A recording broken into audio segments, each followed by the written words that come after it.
Welcome back. আপনাদের সবাইকে স্বাগত জানাচ্ছি আমি রাসেল। আশা করছি আপনারা সবাই ভালো আছেন, ভালোর দলে আছেন। শুরু করছি আমাদের আজকের এপিসোড। আশা করছি প্রথম থেকে শেষ পর্যন্ত শুনবেন এবং ভালো লাগবে, আনন্দ পাবেন প্রতিটা মুহূর্তে। যেভাবে লেখা আছে আমি সেভাবেই পড়ে শোনাচ্ছি।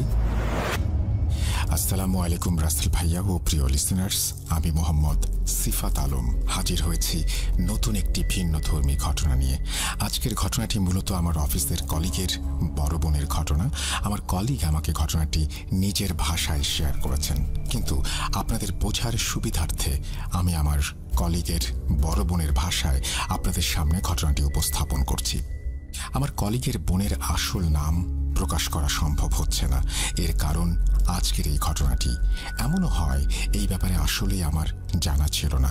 রাসেল ভাইয়ের কাছে অনুরোধ, ঘটনার ভেতরে ভুল ত্রুটির জন্য ক্ষমা করবেন। ঘটনার স্বার্থে আমি ধরে নিচ্ছি আপুর নাম সাজিয়া। বলছেন সাজিয়া আপু। আসসালামু আলাইকুম রাসেল ভাই ও ভূত.com-এর শ্রোতা, আমার নাম সাজিয়া। আজ আমি আপনাদের সাথে একটি ঘটনা শেয়ার করতে যাচ্ছি, যা হয়তো আপনারা অনেকেই সম্পূর্ণ শুনবেন বা শুনবেন না। অনেক ঘটনার ভিড়ে হয়তো আমার জীবনের এই ঘটনাটিও চাপা পড়ে যাবে, কারণ আমার ঘটনায় না আছে কোনো চাকচিক্য আর না আছে এর কোনো শেষ। আমি শুধু একটি কথাই বলবো, আর তা হলো এই ঘটনাটি বেশ অদ্ভুত এবং আমি নিজেও জানি না এমন একটি ঘটনা আমার সাথেই কেন ঘটল বা কিভাবেই ঘটল। ঘটনা শুরু করার আগে আমি একটু নিজের ব্যাপারে সবাইকে অবগত করতে চাই। আমি খুব ভালো একটি পরিবার থেকে এসেছি এবং ছোটবেলায় পঞ্চগড়ে থাকতাম। বাবা মা চাচা চাচি সবাই মিলে একটি বড় যৌথ পরিবারে থাকতাম আমরা। আমার বাবা এবং চাচার অনেক বড় বড় কিছু ফ্যাক্টরি ছিল। আপনারা আন্দাজ করতে পারেন জয়েন্ট ফ্যামিলি বা যৌথ পরিবারের মধ্যে যেখানে আপনার চাচারা, ফুপুরা এবং আপনারা সবাই একসাথে থাকেন, সেখানে পরিবারটা কতটা বড় হতে পারে। চাচার বাচ্চারা, ফুপুর বাচ্চারা, আপনি ও আপনার নিজের ভাই বোন সবাই মিলে বাড়িটি যেন সবসময় হই হুল্লোড়ে মেতে থাকে। কিন্তু যৌথ পরিবারের অনেক সুবিধা থাকলেও কিছু অসুবিধাও আছে। সুবিধা হলো এখানে এক ধরনের পারস্পরিক ঐক্য অনুভূত হয়। আপনাদের সুখ, দুঃখ ও আনন্দে সামিল হওয়ার জন্য আপনাদের পাশে সবসময় কেউ না কেউ থাকে। বাড়িতে সবসময় উৎসবের মতো একটা আমেজ লেগেই থাকে।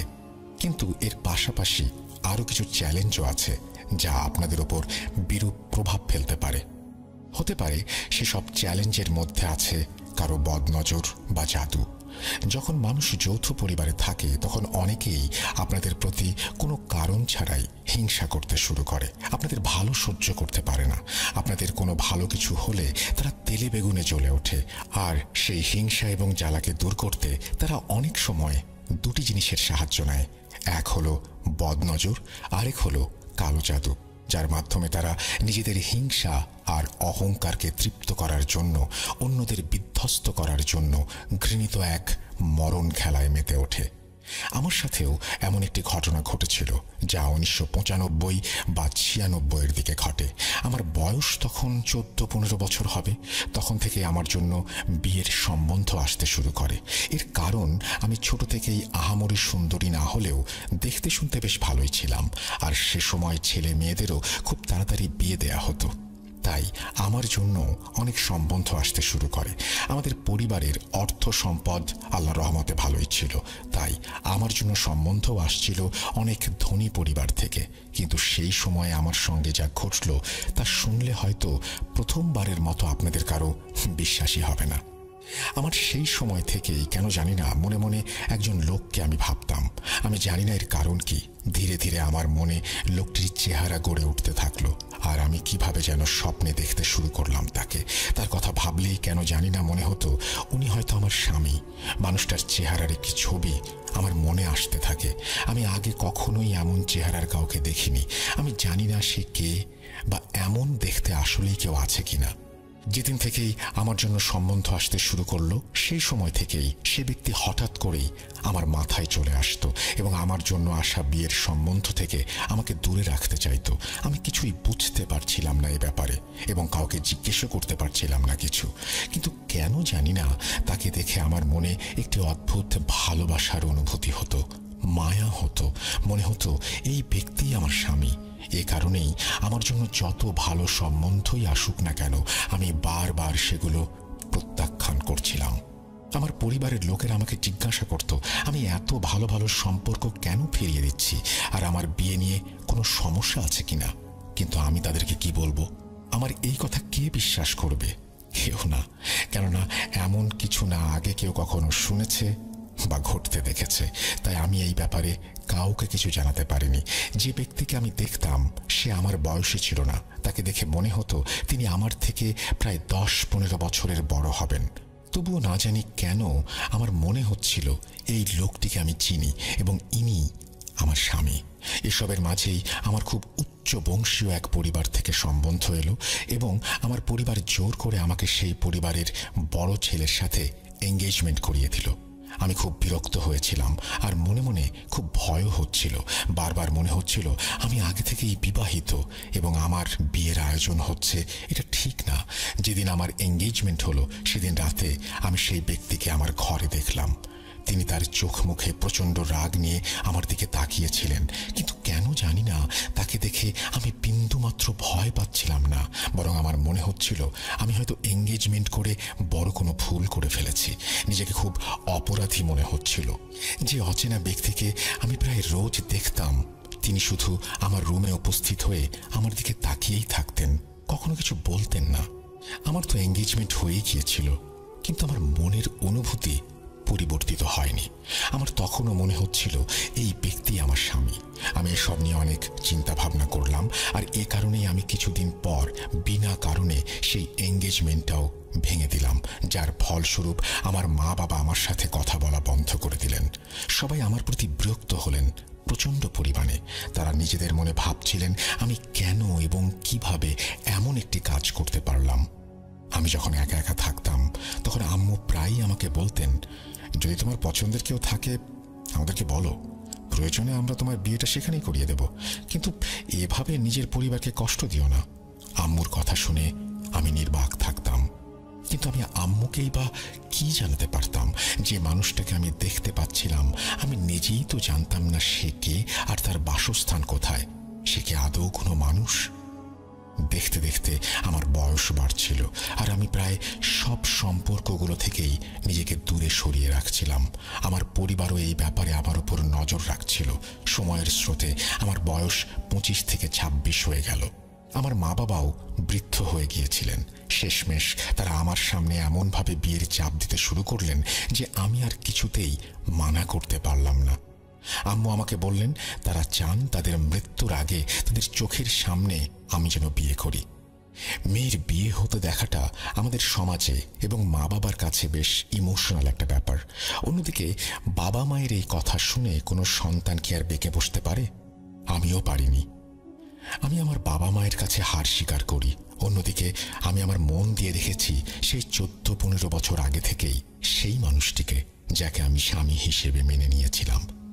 তিনি প্রতিদিন আমার ঘরে এসে আমাকে দেখতেন এবং শুধু দাঁড়িয়ে গোপনে আমার দিকে তাকিয়ে থাকতেন। না আমি তাকে কিছু বুঝতে দিতাম, আর না তিনি আমাকে কিছু বোঝাতেন। আমরা দুজনেই একে অপরকে দেখার মধ্যে এতটাই মগ্ন থাকতাম যে যখন আমার হুঁশ ফিরত তখন এতটুকুও মনে থাকতো না যে আমি তাকে বাস্তবে দেখেছি নাকি কল্পনায়। যাই হোক, শেষমেশ বাবা মায়ের সামনে আমি আত্মসমর্পণ করেছিলাম। আমি ওদের বললাম, আমার জন্য যে সম্বন্ধই তোমাদের পছন্দ হোক না কেন আমি সেটাই করব, আমি মানা করব না। এর কিছুদিন পর আব্বুর এক বন্ধুর ছেলের সম্বন্ধ এলো, যিনি কিনা আমার থেকে বয়সে প্রায় দ্বিগুণ বয়সী ছিলেন। না চাইতেও আম্মু আব্বু আমার বিয়ে তার সঙ্গেই দিয়ে দিলেন। আমি অনেক প্রতিবাদ করেছিলাম, কিন্তু কেউ আমার একটা কথাও শুনল না। কাজী যখন কবুল বলার জন্য বললেন তখন আমি মাথা নেড়ে না বললাম। আব্বু আমার মাথার নিজ হাতে 2 বার হ্যাঁ সূচকভাবে নাড়িয়ে দিলেন। আমি তো বিয়েতে রাজিই ছিলাম না, আর যেটা সম্মতি ছাড়া হয় সেটা বিয়ে নয়, কিন্তু আমাদের সমাজের হিসাব অনুযায়ী এটাকেও বিয়ে বলা হয় এবং একজন নারীকে সবকিছুই সহ্য করতে হয়। আমি যাকে বিয়ে করেছিলাম সে অস্ট্রেলিয়ায় থাকতো। বিয়ের পর আমিও তার সাথে অস্ট্রেলিয়ায় চলে গেলাম, কিন্তু আমার ভাগ্য ছিল মন্দ। যে লোকটাকে আমি বিয়ে করেছিলাম সে ছিল একজন সাইকোপ্যাথ। আমি তার প্রতি কোনো প্রকার সম্মান দেখিয়ে কথা বলবো না। সবসময় আমাকে মানসিকভাবে সে টর্চার করত, মারপিটও করত। আমার অবস্থা এমন ছিল যে আমি সবসময় কাঁদতাম এবং আল্লাহর কাছে প্রার্থনা করতাম, হে আল্লাহ, হয় তুমি আমাকে তুলে নাও, নয়তো এই অসুস্থ স্বামীকে ভালো করে দাও। বিয়ের পর থেকেই আমার স্বামী আমাকে কখনোই নিজের স্ত্রীর মর্যাদা দেয়নি। যেদিন আমি বিয়ে করলাম সেদিন রাতেও তাকে আমি প্রচণ্ড রাগান্বিত অবস্থায় দেখেছিলাম। আমি সব সহ্য করতে করতে ডিপ্রেশনের শিকার হয়ে যাই। আমি সবসময় আল্লাহর কাছে দোয়া করতাম, আল্লাহ যেন আমাকে আমার স্বপ্নে দেখা সেই স্বামীর কাছে একটিবার নিয়ে যান। আমি জানি না কেন, কিন্তু তিনি ছিলেন আমার জীবনের একটি অংশ। এই কথাটি বলার কারণ হচ্ছে এই ঘটনার অংশটি আপনাদের পরের অংশ বুঝতে অনেক সহযোগিতা করবে। বিয়ের আগে আমার জন্য আমার পরিবারের লোকজন এবং আত্মীয়রা অনেকেই আমাদের বাড়িতে আমার বিয়ের সম্বন্ধ নিয়ে আসতে চাইতেন, কিন্তু মা বাবা কোনো না কোনো কারণ দেখিয়ে তাদের সম্পর্কগুলো নাকচ করে দিতেন, আর তারপর শুরু হয়ে যেত শত্রুতা। এরপর থেকেই আমাদের বাড়িতে কিছু ঘটনা ঘটতে লাগলো। মনে হচ্ছিল যাদেরকে আমার পরিবার আমার বিয়ের জন্য মানা করেছিলেন তারা হয়তো জাদুর মাধ্যমে আমার উপর প্রতিশোধ নিচ্ছে। এর প্রথম ফলাফল ছিল আমার জীবনের এই করুণ দশা। আমি কি পরিমাণ বেহাল জীবন কাটাচ্ছিলাম আর আমার স্বামী কেমন মানুষ ছিলেন তা আমি ছাড়া কেউ জানত না, কেউ আন্দাজও করতে পারবে না। আমার স্বামী সবসময় আমাকে মানসিকভাবে নির্যাতন করার জন্য সুযোগ খুঁজত।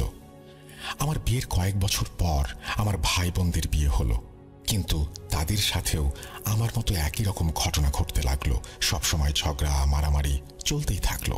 কখনো দেখা যেত কারো সহজ বিয়ের সম্বন্ধ হতো না, আর যদি হতো তাহলে সেটা কোনো না কোনোভাবে ঝগড়া মারামারি আর তালাকের দিকে চলে যেত। একদিন ঘরের খাটের ভেতরে অনেকগুলো তাবিজ পাওয়া গেল, আর তাবিজগুলো ছিল রক্তে ভেজা। তাবিজগুলো আমার পরিবার মাটিতে চাপা দিয়ে দেয়। এই তাবিজগুলোর রং একদম লাল হয়ে গিয়েছিল। এর কিছুদিন পর চারা গাছ লাগানোর জন্য মাটি খোঁড়া হলো, কিন্তু মাটির নিচ থেকে একটি হাড়ি বের হলো, যার মধ্যে অনেকগুলো কাগজ আর অনেকগুলো তাবিজ পাওয়া গেল। এই তাবিজগুলোর ওপর অদ্ভুত রকম কিছু লেখা ছিল এবং আমার ভাই বোনদের নাম লেখা ছিল সেখানে। তাবিজগুলো বের হওয়ার কিছুদিনের মধ্যেই আমাদের সুস্থ সবল আব্বুর আকস্মিক মৃত্যু হয়ে গেল। আব্বুর মৃত্যু হওয়ার পর আম্মু অসুস্থ হয়ে পড়লেন। আম্মুর অসুখের কারণও কিছুই বোঝা যাচ্ছিল না। অবশেষে আম্মু মানসিক রোগীর মতো আচরণ শুরু করলেন। তিনি একাই বসে বসে এমনভাবে কথা বলতেন যেন তিনি তার সামনে উপস্থিত কারো সঙ্গে কথা বলছেন। যখন আমার ভাই বোনেরা জিজ্ঞেস করত, আপনি কার সাথে কথা বলছেন, তাদের কথা শুনে আম্মু অবাক হয়ে তাদের দিকে তাকাতেন আর বলতেন, আমি তো কারোর সাথে কথা বলছি না। এক রাতে বাংলাদেশ থেকে অস্ট্রেলিয়াতে আমার ভাইয়ের ফোন আসলো এবং তিনি জানালেন যে আম্মু সিঁড়ি থেকে পড়ে গিয়ে মারাত্মকভাবে আহত হয়েছে। সে বলল, হাপু, তুমি কিছুদিনের জন্য দেশে এসো, আম্মু তোমাকে দেখতে চাচ্ছেন। আমি এই সুযোগটা কিছুতেই হাতছাড়া করতে চাইনি। আমি এখানে এক প্রকার জাহান্নামে বসবাস করছিলাম। আমার আম্মুকে দেখতে যাওয়ার থেকে বেশি আগ্রহ ছিল আমার স্বামীর কাছ থেকে দূরে সরার। আম্মুর দুরবস্থার কথা শুনে আমার স্বামী আমাকে আর আটকাতে পারল না এবং আমি পরের ফ্লাইটে দেশে চলে গেলাম। যখন বাড়ি পৌঁছালাম তখন রাত 1:30। বাড়ি পৌঁছে সেখানকার অবস্থা দেখে আমি হতবাক হয়ে গেলাম। আমাদের চাচা ফুপিরা সেখান থেকে চলে গিয়েছেন। বেশিরভাগ রুমগুলো সেখানে শুনশান অবস্থায় পড়ে আছে। আমাদের বাড়িটা অনেক বড় হওয়ায় তা এত বেশি শুনশান মনে হচ্ছিল যেন সেখানে হয়তো কেউ থাকেই না।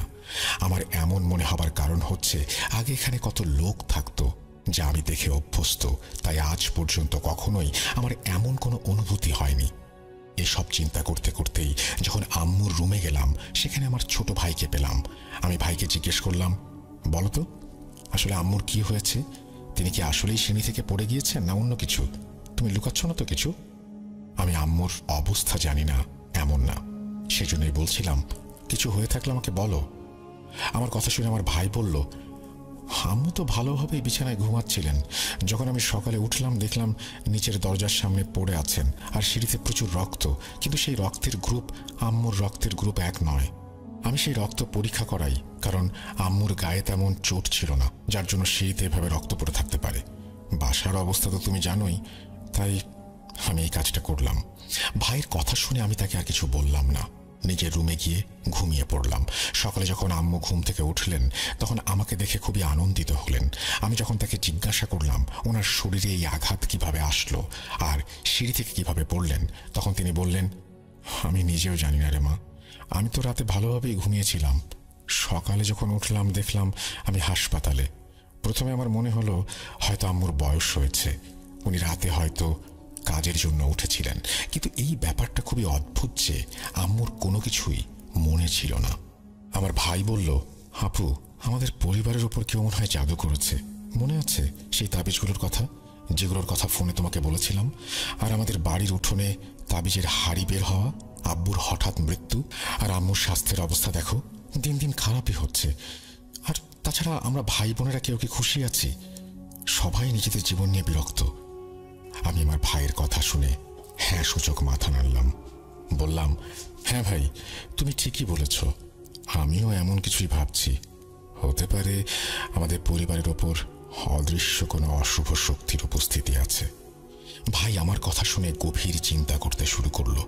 আমি নিজের রুমে চলে এলাম। ঘরে যখন গেলাম তখন আমার নিজের ঘরটাও আমার কাছে খুব শুনশান লাগছিল।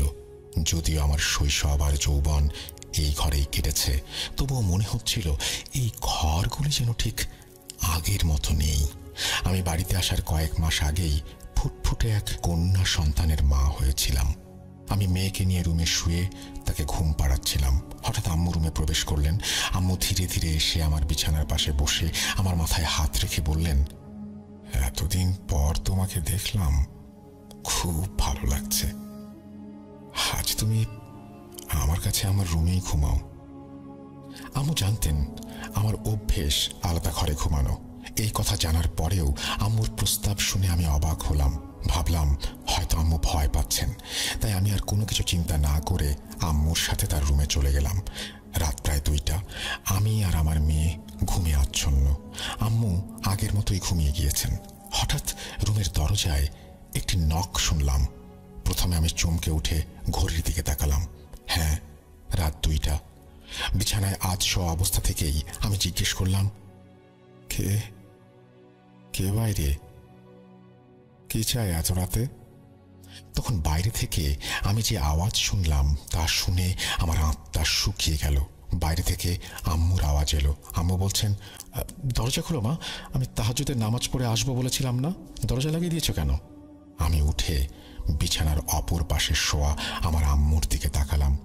সেখানে আমি আম্মুকেই দেখলাম, কিন্তু তার মুখ ছিল মারাত্মক বিচ্ছিরি, এক চিলতে হাসি সেখানে। আমি তার চেহারা দেখে দ্রুত উঠে রুমের দরজা লাগিয়ে দিলাম।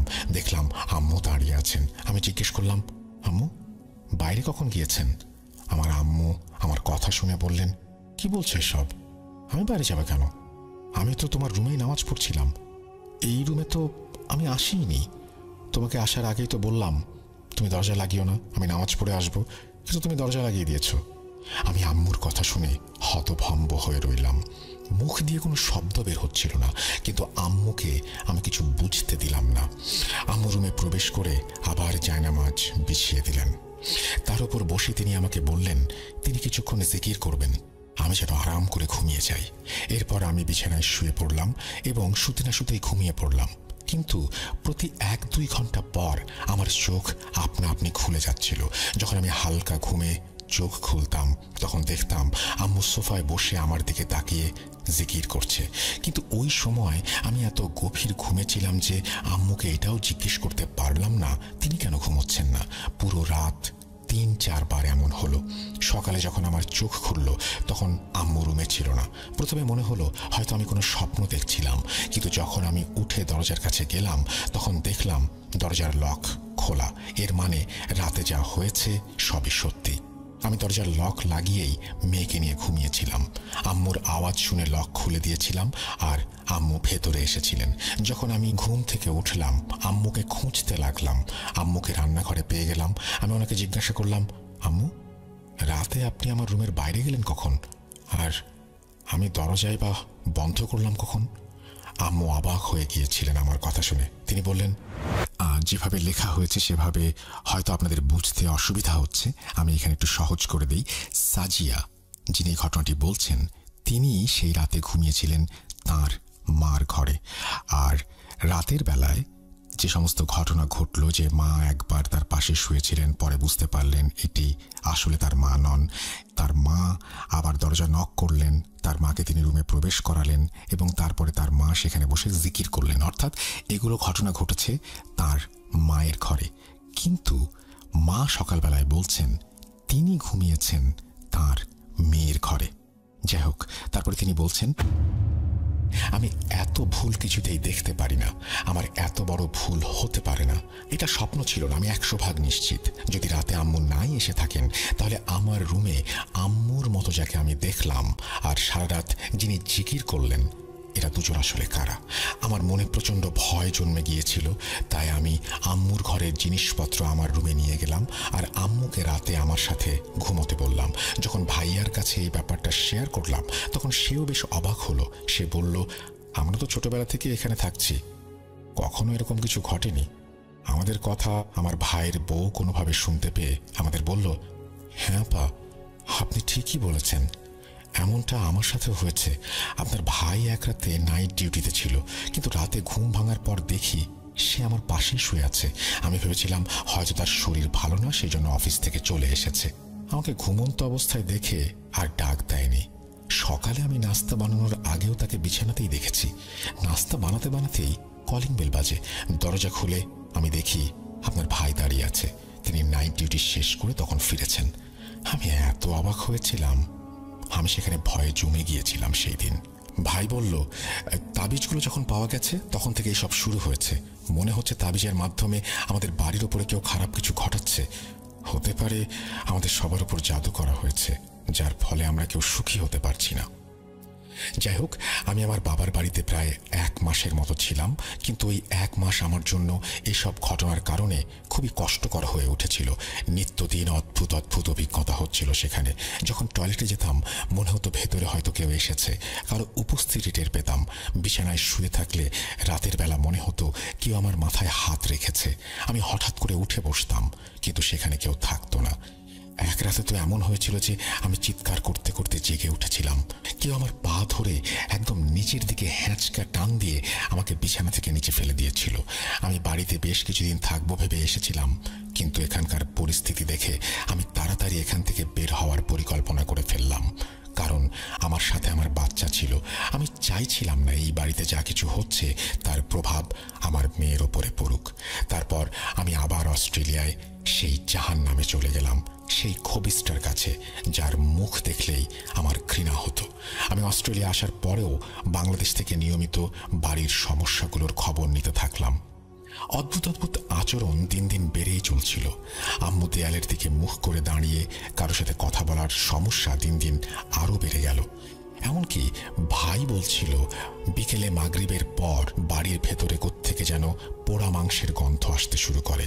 ভাই অনেক পীর ফকিরের কাছেও গিয়েছেন। তারা বলেছেন আমাদের পরিবারের উপর নাকি কালো জাদু করা হয়েছে এবং আমাদের কাছের আত্মীয়রাই নাকি এটা করেছে। আমরা কিছু লোককে আমাদের সম্বন্ধ নিয়ে আসলে মানা করেছিলাম, যা আমি আগেই বলেছি। এখন তারা এর বদলা নিচ্ছে, আমাদের সুখ শান্তি নষ্ট করছে। কিছুদিন পর আম্মু হঠাৎ করেই ইন্তেকাল করেন। কোনো সমস্যাই ছিল না তার। রাতের বেলায় ভালোভাবে ঘুমালেন, সেই ঘুম আর ভাঙল না। আমরা সবাই দুঃখের সাগরে ডুবে গেলাম। আমার ছোট ভাইও তার পরিবারের সমস্যার কারণে খুব সমস্যায় ছিল। কোথা থেকেও কোনো খুশির খবর আসছিল না। কখনো আমার বোনের স্বামী তাকে বাড়ি থেকে বের করে দিচ্ছিল, আবার কখনো আমার ভাইয়ের স্ত্রী বাড়ি ছেড়ে চলে যাচ্ছিল। এটা ছিল এক অদ্ভুত বিপদ যা সব সময় আমাদের সাথে আঠার মতো লেগেছিল। উপরন্তু অস্ট্রেলিয়াতে যে জীবন আমি কাটাচ্ছিলাম সেটাও যেন কোনো নরক থেকে কম ছিল না। আমি প্রতিনিয়ত আল্লাহর কাছে কাঁদছিলাম আর বলছিলাম, আল্লাহ, তুমি আমাকে এ কোন অপরাধের সাজা দিচ্ছ? কোথাও থেকে কোনো খুশির খবর এনে দাও, অন্তত একটু হলেও শান্তি পাই। এর মাঝেই যে অচেনা ব্যক্তিকে আমি আমার স্বামী ভাবতাম, যাকে আমি ছোটবেলায় আমার ঘরে দেখতাম, আমার স্বপ্নে দেখতাম, তাকে তখনও আমার মনে পড়তে থাকে।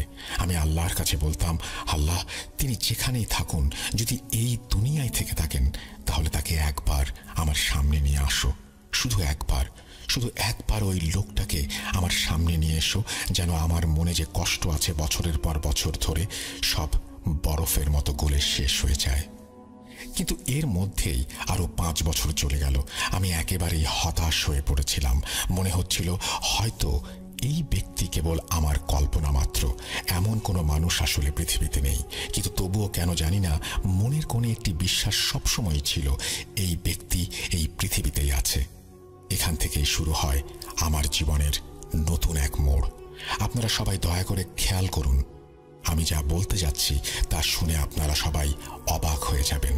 এক সকালে যখন আমি আমার হোয়াটসঅ্যাপ চেক করছিলাম, তখন দেখি আমি কাউকে হ্যালো লিখে মেসেজ পাঠিয়েছি। যদিও আমি মনে করতে পারছিলাম না আমি কাউকে এমন কোনো মেসেজ পাঠিয়েছি কিনা, তাও আবার একজন অচেনা ব্যক্তিকে। আমি যখন তাকে জিজ্ঞাসা করলাম তিনি কে, তখন সে আমার কাছে প্রশ্ন করল আমি মেসেজ করেছি, তাই আমি যেন আমার পরিচয় দেই। আমি তাকে কিছুই বললাম না। আমি এই ব্যাপারটা বেমালুম ভুলে গেলাম। একদিন আমি আমার ভাইকে মেসেজ করার জন্য হোয়াটসঅ্যাপে ঢুকি। আমি খেয়াল করলাম আমি যাকে মেসেজ পাঠিয়েছিলাম তার প্রোফাইলে নিজের ছবি দিয়েছে। ছবিটা স্পষ্ট ছিল না, কিন্তু তাও ছবিটা আমার স্বপ্নের মানুষের সাথে মিলে যাচ্ছিল বলে মনে হচ্ছিল। আমি কি না কি ভেবে তাকে একবার ফোন করে বসি। আমি জানি না এটা আমার ষষ্ঠ ইন্দ্রিয় ছিল কিনা নাকি অন্য কিছু, কিন্তু বারবার মনে হচ্ছিল ইনি সেই ব্যক্তি যাকে আমি ছোটবেলায় দেখতাম, যাকে আমি নিজের স্বামী ভাবতাম। বুঝতে পারছিলাম না কেন এত উদ্বেগ হচ্ছে। যখন তার নাম জানতে চাইলাম তখন সে একটু বিব্রত হয়ে বলল, আপনি তো আমাকে বলেননি আপনি কে, আপনার নাম কি? আমি তাকে আমার নাম বললাম আর তার সাথে আলাপচারিতা শুরু করলাম। এভাবে আমি তাকে চিনি না, আর তার নম্বর আমার কাছে কিভাবে এসেছে তাও আমি জানি না। কিন্তু আমার মনে হলো যেন আমি তাকে চিনি। সে খুব অবাক হয়ে গেল। তারপর আমি তার ছবি দেখতে চাইলাম। সে আমাকে তার ছবি পাঠিয়ে দিল। বিশ্বাস করুন, তার ছবি দেখে আমি বরফের মতো জমে গেলাম। উনি সেই ব্যক্তি যাকে আমি ছোটবেলায় স্বপ্নে দেখতাম, যাকে আমি আমার স্বামী মনে করতাম। আর যে ছবি সে পাঠিয়েছিল সেটি 100% আমার স্বপ্নে দেখা মানুষের সাথে মিলে যাচ্ছিল। তার ছবি দেখে আমার চোখ থেকে অশ্রু পড়তে লাগলো আর আমার শরীর কাঁপতে শুরু করলো। আমি কিছুই বুঝতে পারছিলাম না। আমি বুঝতে পারছিলাম না এটা কিভাবে সম্ভব, কিভাবে তিনি হঠাৎ আমার সামনে এসে হাজির হলেন। আমি ভেবে পাচ্ছিলাম না এখন আমি তার সাথে কি কথা বলবো। আমি কেন জানি না তার দিক থেকে প্রচণ্ড টান অনুভব করছিলাম। আমি তো আমার অস্ট্রেলিয়ার স্বামীর সাথে আলাদা হয়েই গিয়েছিলাম। বাংলাদেশ থেকে আবার অস্ট্রেলিয়া এসেই আমরা আলাদা আলাদা ঘরে থাকতাম। আমি শুধু তার কাছ থেকে ডিভোর্স নিতে চাচ্ছিলাম, কিন্তু হঠাৎ করে সেই লোকটা আমার সামনে এসে পড়ায় আমি কেমন যেন পাগল হয়ে গেলাম। আমি তো জানতামই না সে কে এবং সে কি বিবাহিত নাকি অবিবাহিত। একদিন যখন আমি তাকে জিজ্ঞাসা করলাম সে বিবাহিত কিনা, সে বলল সে এখনো বিয়ে করেনি। তারপর সে তার কাহিনীগুলো আমাকে শোনাতে শুরু করলো। ব্যাপারগুলো খুবই আশ্চর্যজনক ছিল। সে বলছিল তার বিয়ে হতে হতে আর হয় না। সে জানে না কেন তার সাথে এমন হচ্ছে। দেখতেও বেশ ভালো ছিল, টাকা পয়সাও ছিল বেশ, স্ট্যাটাস ছিল ভালো, আর পড়াশোনা ছিল, কিন্তু তবুও বয়স হয়ে যাওয়ার পরও কিছুতেই বিয়ে হচ্ছিল না। আমার মনে হচ্ছিল এটা হয়তো আমার দোয়ার ফল। আল্লাহ তাকে আমার কাছে নিয়ে এসেছেন। এখন আল্লাহ হয়তো আমার জন্যই তার বিয়ে হতে দেননি। এভাবেই দিন চলতে লাগলো। একসময় আমার ডিভোর্স হয়ে গেল সেই খবিশের কাছ থেকে। সে আমাকে প্রচণ্ড মারধর করে, যার জন্য পুলিশ কেস হয়ে যায় এবং আমাদের ডিভোর্স হয়। অন্যদিকে আমরা দুজন, অর্থাৎ যাকে আমি স্বপ্নে দেখতাম, সে আর আমি মিলে বিয়ের সিদ্ধান্ত নিলাম এবং ফোনে সবার সম্মতিতে আমাদের বিয়ে হয়ে গেল। কিন্তু এখান থেকে শুরু হলো এক নতুন টুইস্ট। যেমনি আমাদের বিয়ে হলো, আমরা একসাথে থাকার পরিকল্পনা শুরু করলাম। আমরা ভাবছিলাম বাংলাদেশেই থাকবো, যেহেতু আমার স্বামী বাংলাদেশের বাসিন্দা ছিলেন। কিন্তু যখনই আমার সংসার করার পরিকল্পনা হলো এবং আমি প্রস্তুতি নিলাম প্রায় শেষের দিকে, হঠাৎ করে তার আর আমার বাড়িতে কিছু অদ্ভুত ঘটনা ঘটতে শুরু করলো। এমন কিছু ঘটনা যা আমি বর্ণনা করতে পারবো না। রাতের বেলায় কেউ আমার দরজায় টোকা দিতে লাগলো। আমি যখন উঠতাম দেখতাম বাইরে কেউ নেই। হঠাৎ রাতের বেলায় আমার বিছানা নড়তে শুরু করত। এসব কিছু বাংলাদেশে আমার স্বামীর সঙ্গেও হচ্ছিল। সে বলছিল তার পরিবারে কিছু অদ্ভুত ঘটনা ঘটতে শুরু করেছে। আমার স্বামীর কথা মতো তার ঘরে যেন কেউ আছে এমন একটা অনুভূতি হচ্ছে তার।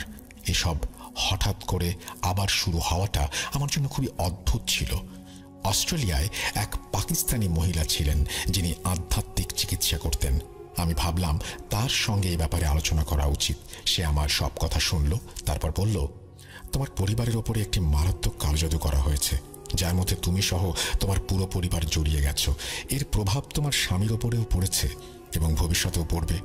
তোমার কোনো ভাই বোন বা তুমি বিয়ের পরে কখনোই সুখী হতে পারবে না। তুমি আর তোমার স্বামী কখনোই এক ছাদের নিচে থাকতে পারবে না। এটা সম্ভব না, আর এই জাদু কাটানোও সম্ভব নয়। অনেক দেরি হয়ে গেছে। এই কথাটা শুনে আমি খুবই চিন্তিত হয়ে পড়েছিলাম, কারণ আমি আমার স্বামীকে প্রচণ্ড ভালোবাসি। আমার মনে শুধু এটাই আসছিল, যদি এই মানুষটা আমার জীবন থেকে চলে যায় তাহলে হয়তো আমি আর বাঁচব না। এর কারণ আপনারা নিশ্চয়ই বুঝতে পারছেন। এক এমন মানুষ যার জন্য আমি এতগুলো বছর অপেক্ষা করেছি, আর আল্লাহ হঠাৎ করেই তাকে আমার সামনে এনে হাজির করেছেন।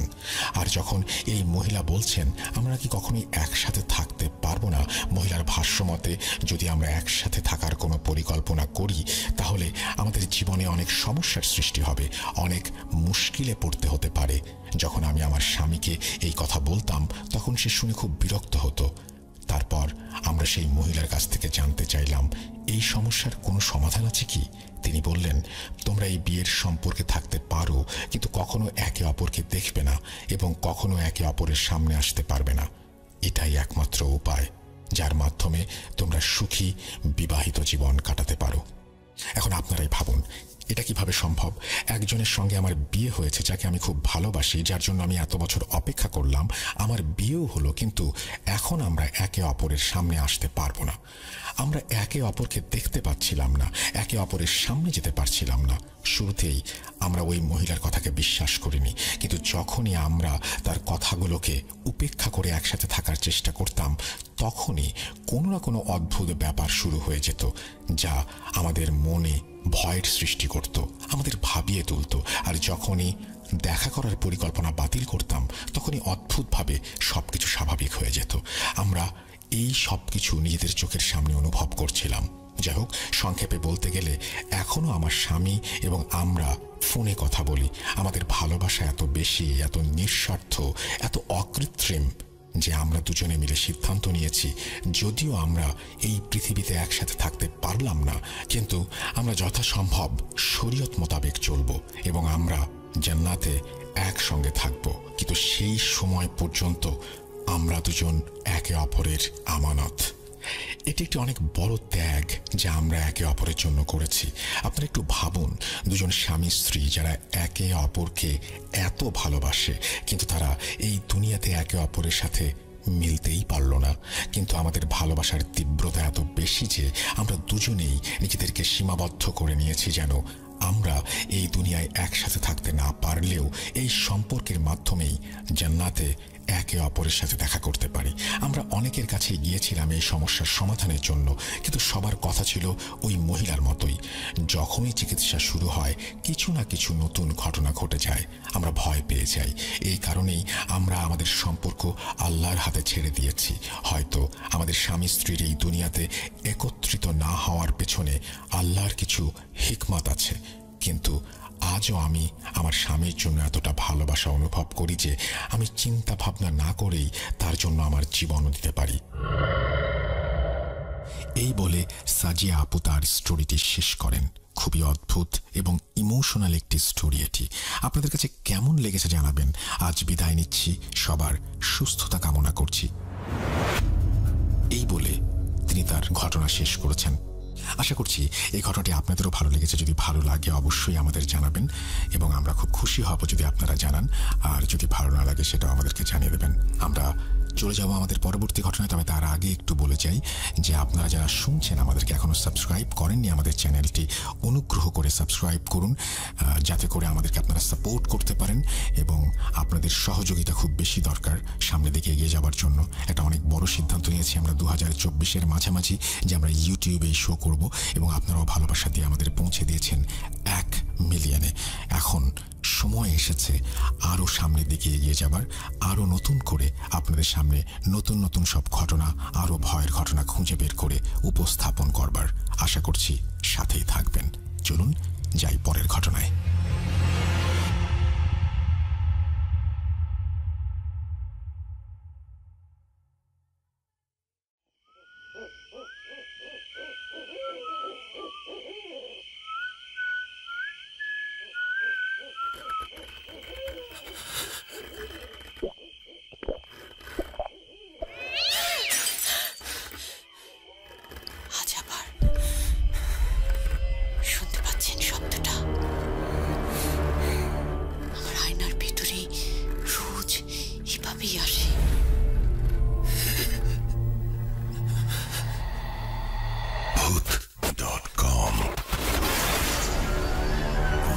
রাসেল।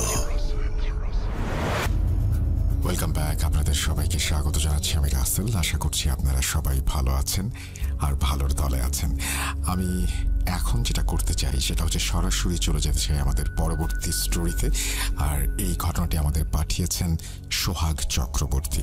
চলুন সোহাগ চক্রবর্তীর কাছে শুনে আসি আমাদের পরবর্তী ঘটনা। আশা করছি ভালো লাগবে আপনাদের।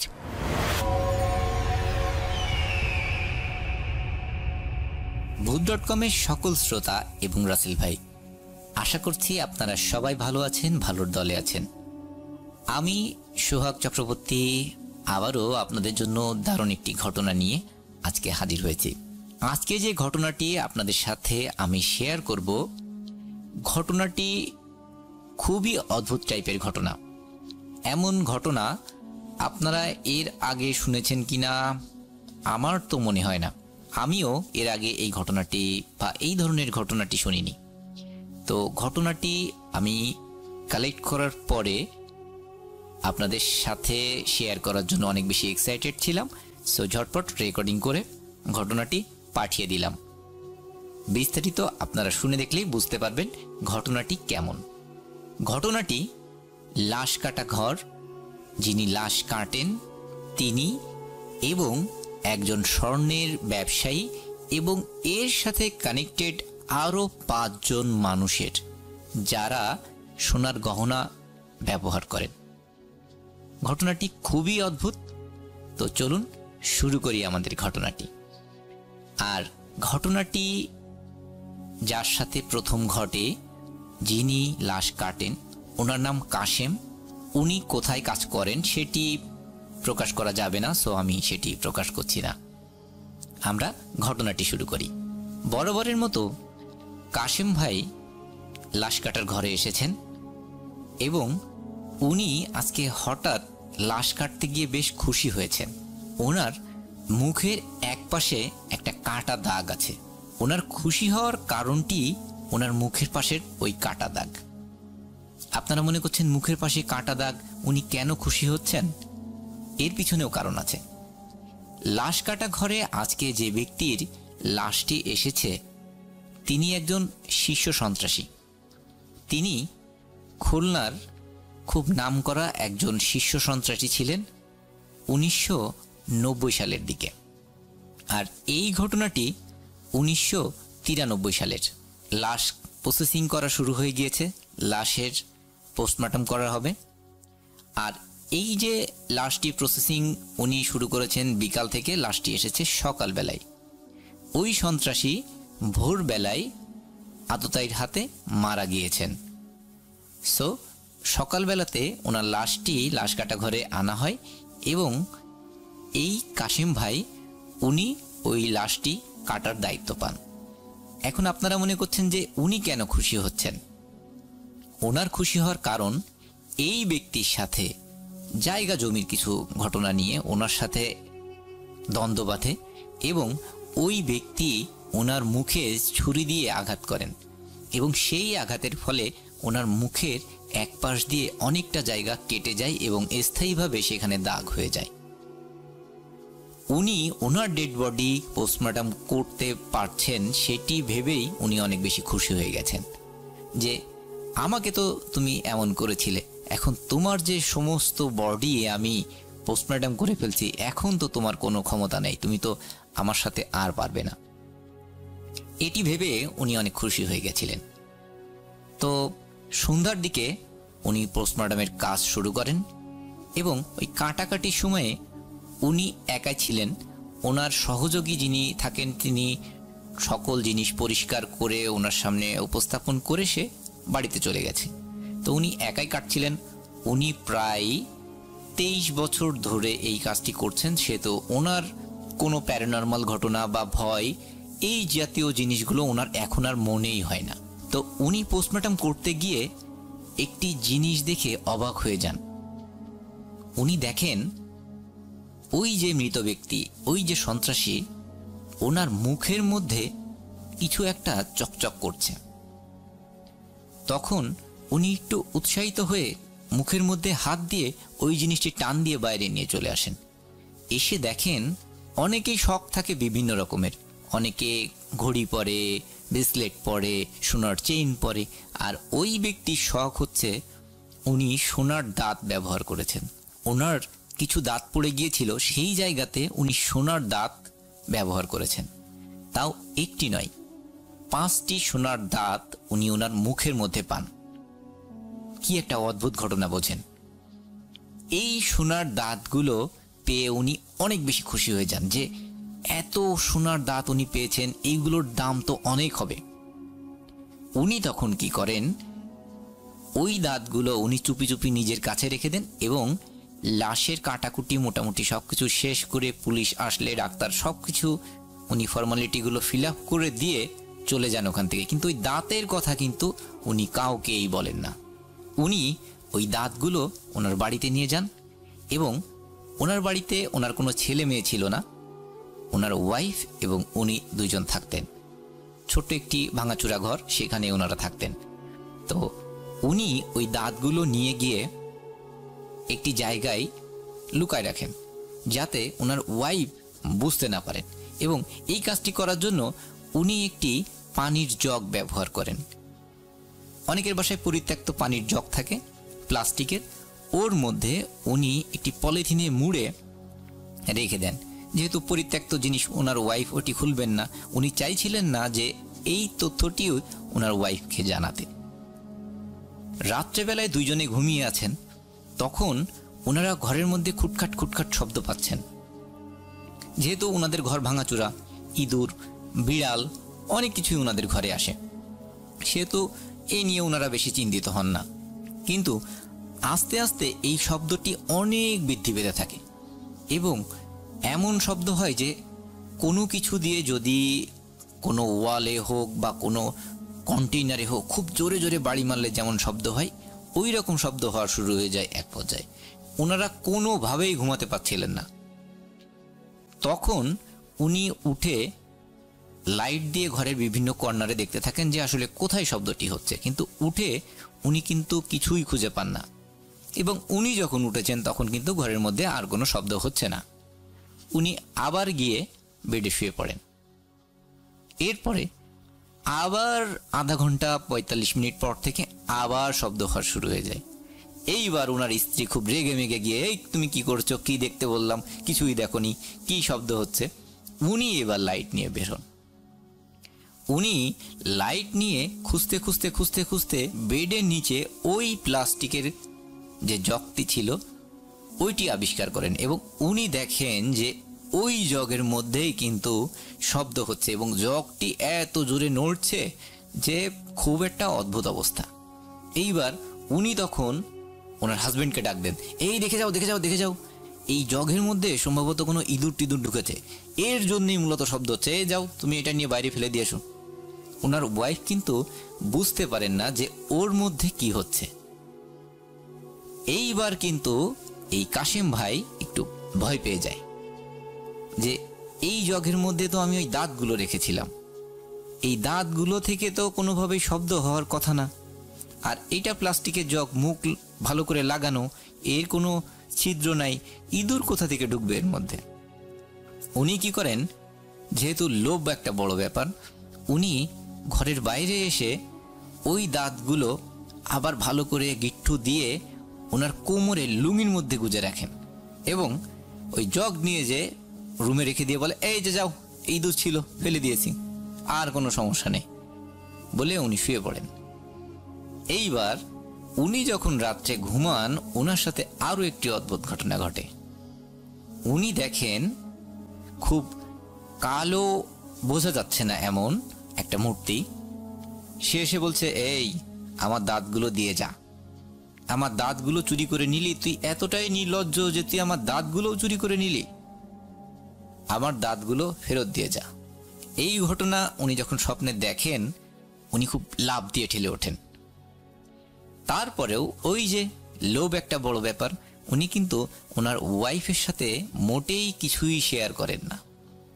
ভোরবেলায় উঠে উনি চিন্তা করেন, যতই ভয় আমারে দেখাও না কেন, দাঁত যখন আমি পেয়ে গেছি হাতে, এটি আমি না রাখতে পারলে বিক্রি করব, বিক্রি করে তো টাকা নিলে তখন আর সমস্যা হওয়ার কথা না, টাকা তো আর লাফালাফি করবে না, এইটা নাই লাফালাফি করছে।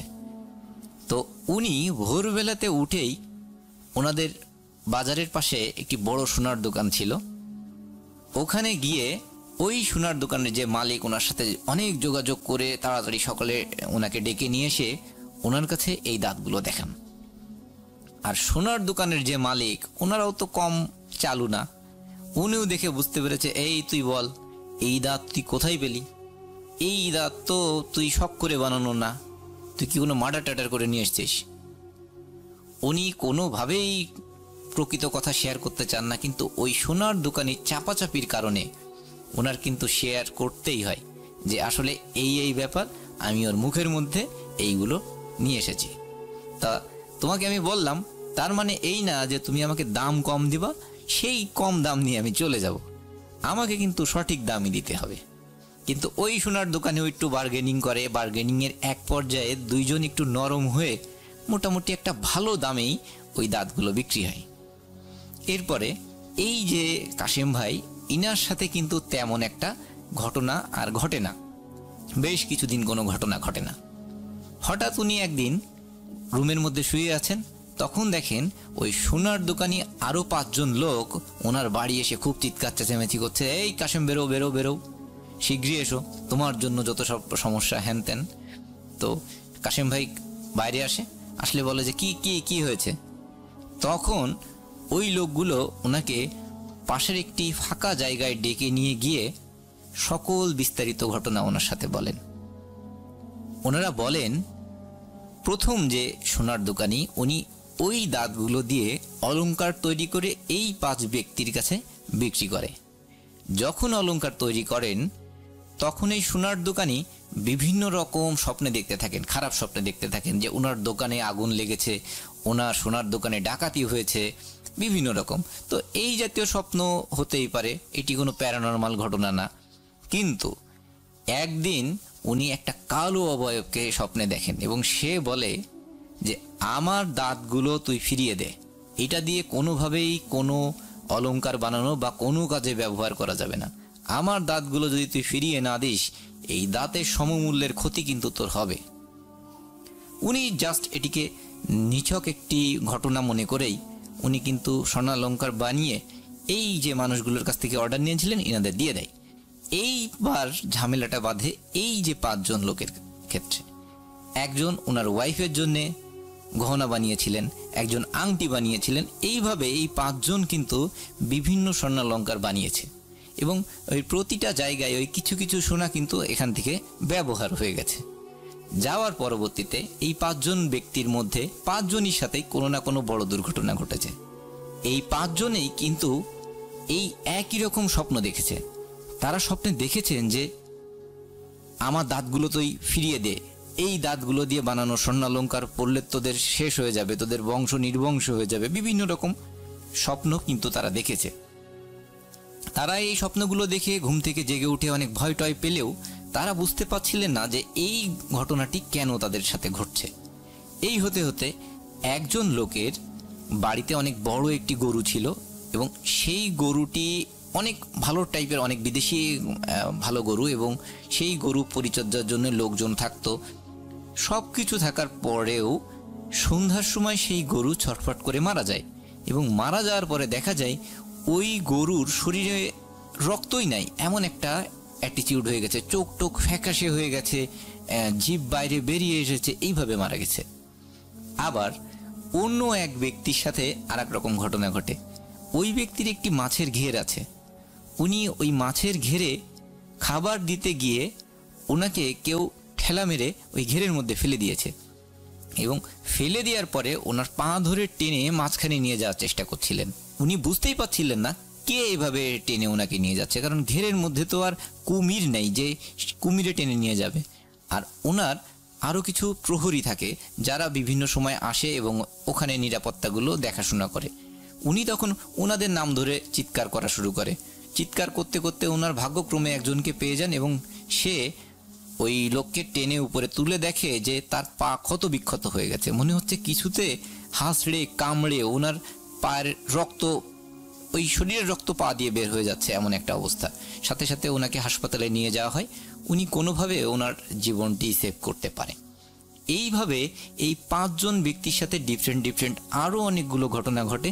সবগুলো ঘটনা যদিও আমার সঠিকভাবে মনে নাই, কিন্তু সবার সাথে এই রকম ঘটনা ঘটে।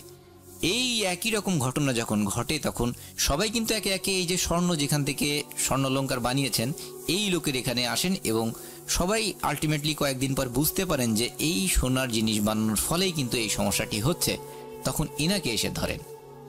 আর এই যে সোনার দোকানের মালিক, ইনি তো জানতেন যে এই যে সোনার দাঁতগুলো থেকে এগুলো বানিয়েছেন এবং এইটার সাথেই কিন্তু সমস্যাগুলো হচ্ছে। উনি প্রথমে স্বীকার না করতে চাইলেও এক পর্যায়ে উনি ঘটনাটি তাদের সাথে বলে দেন এবং সবাই মিলে এই কাশেম ভাইয়ের বাড়িতে এসে উপস্থিত হন।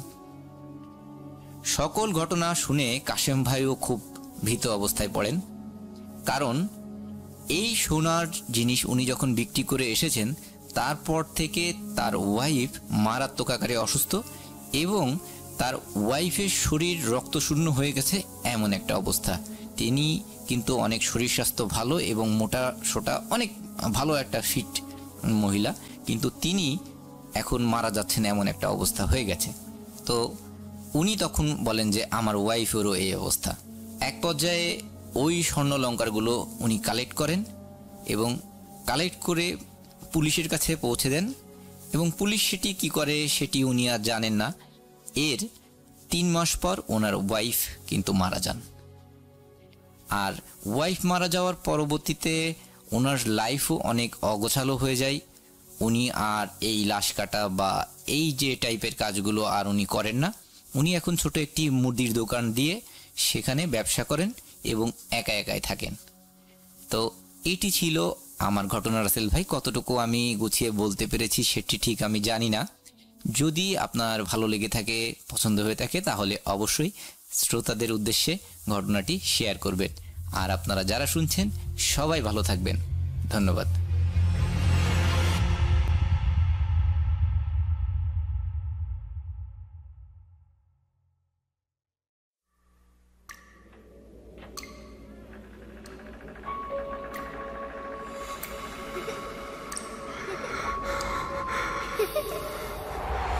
লুকোচুরি খেলবে? লুকোচুরি তুমি লুকাও, আমি ঠিকই তোমাকে খুঁজে পাবো।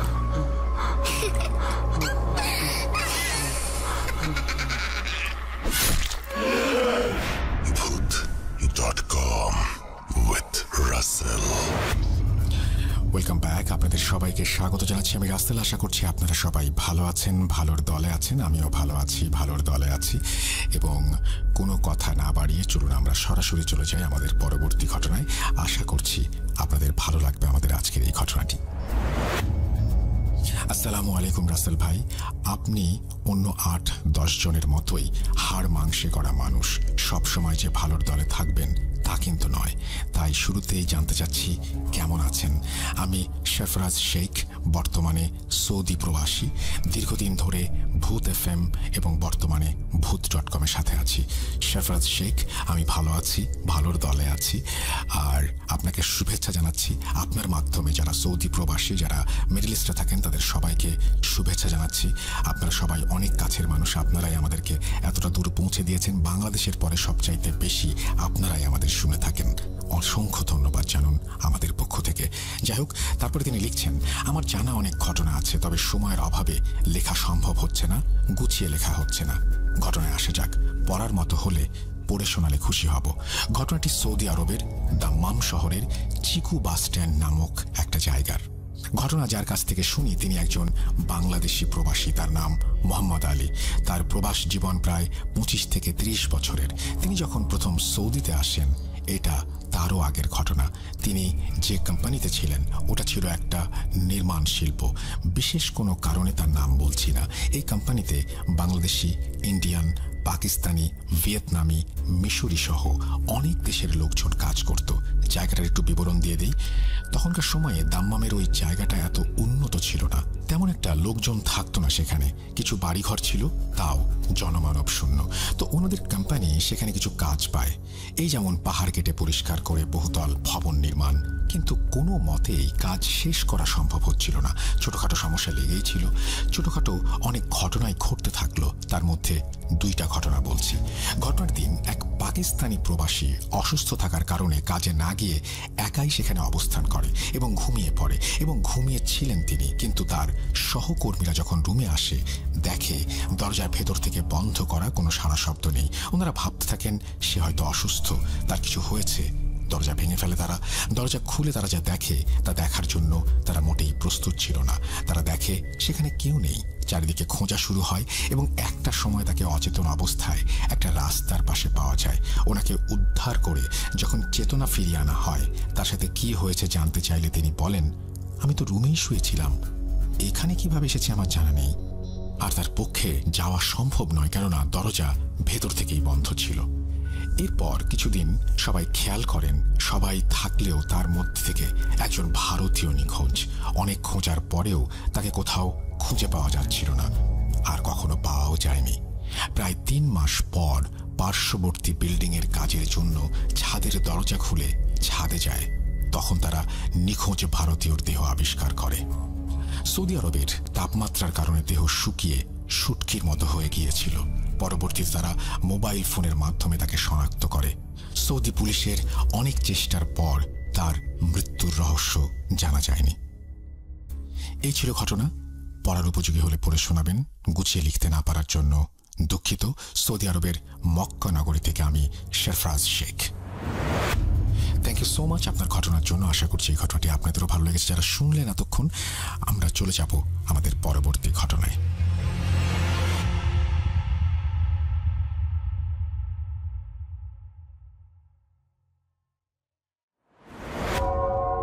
আবারও রাতের আধারে ভয়ের রাজ্য ফুঁড়ে ফিরেছি সেই পুরনো সুরে।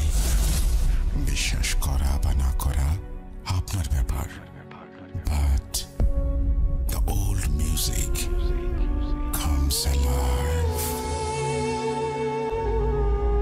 Bhoot.com. The fear returns with Russell. আরও একবার আপনাদের সবাইকে স্বাগত জানাচ্ছি। আমি রাসেল। আশা করছি আপনারা সবাই ভালো আছেন এবং ভালোর দলে আছেন। আমি কথা না বাড়িয়ে আমাদের পরবর্তী অডিও ক্লিপে যাব, কারণ রাত যত বেশি বাড়ে তত বেশি আমাদের কথা শুনতে ইচ্ছে করে না, বরং হারিয়ে যেতে ইচ্ছে করে ভয়ের রাজ্যে। চলুন শুনে আসি আমাদের পরবর্তী ঘটনা।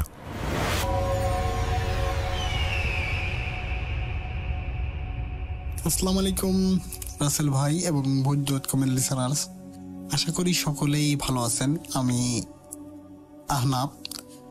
পার্সোনাল কিছু কারণে আমার আসল নামটা আমি শেয়ার করলাম না।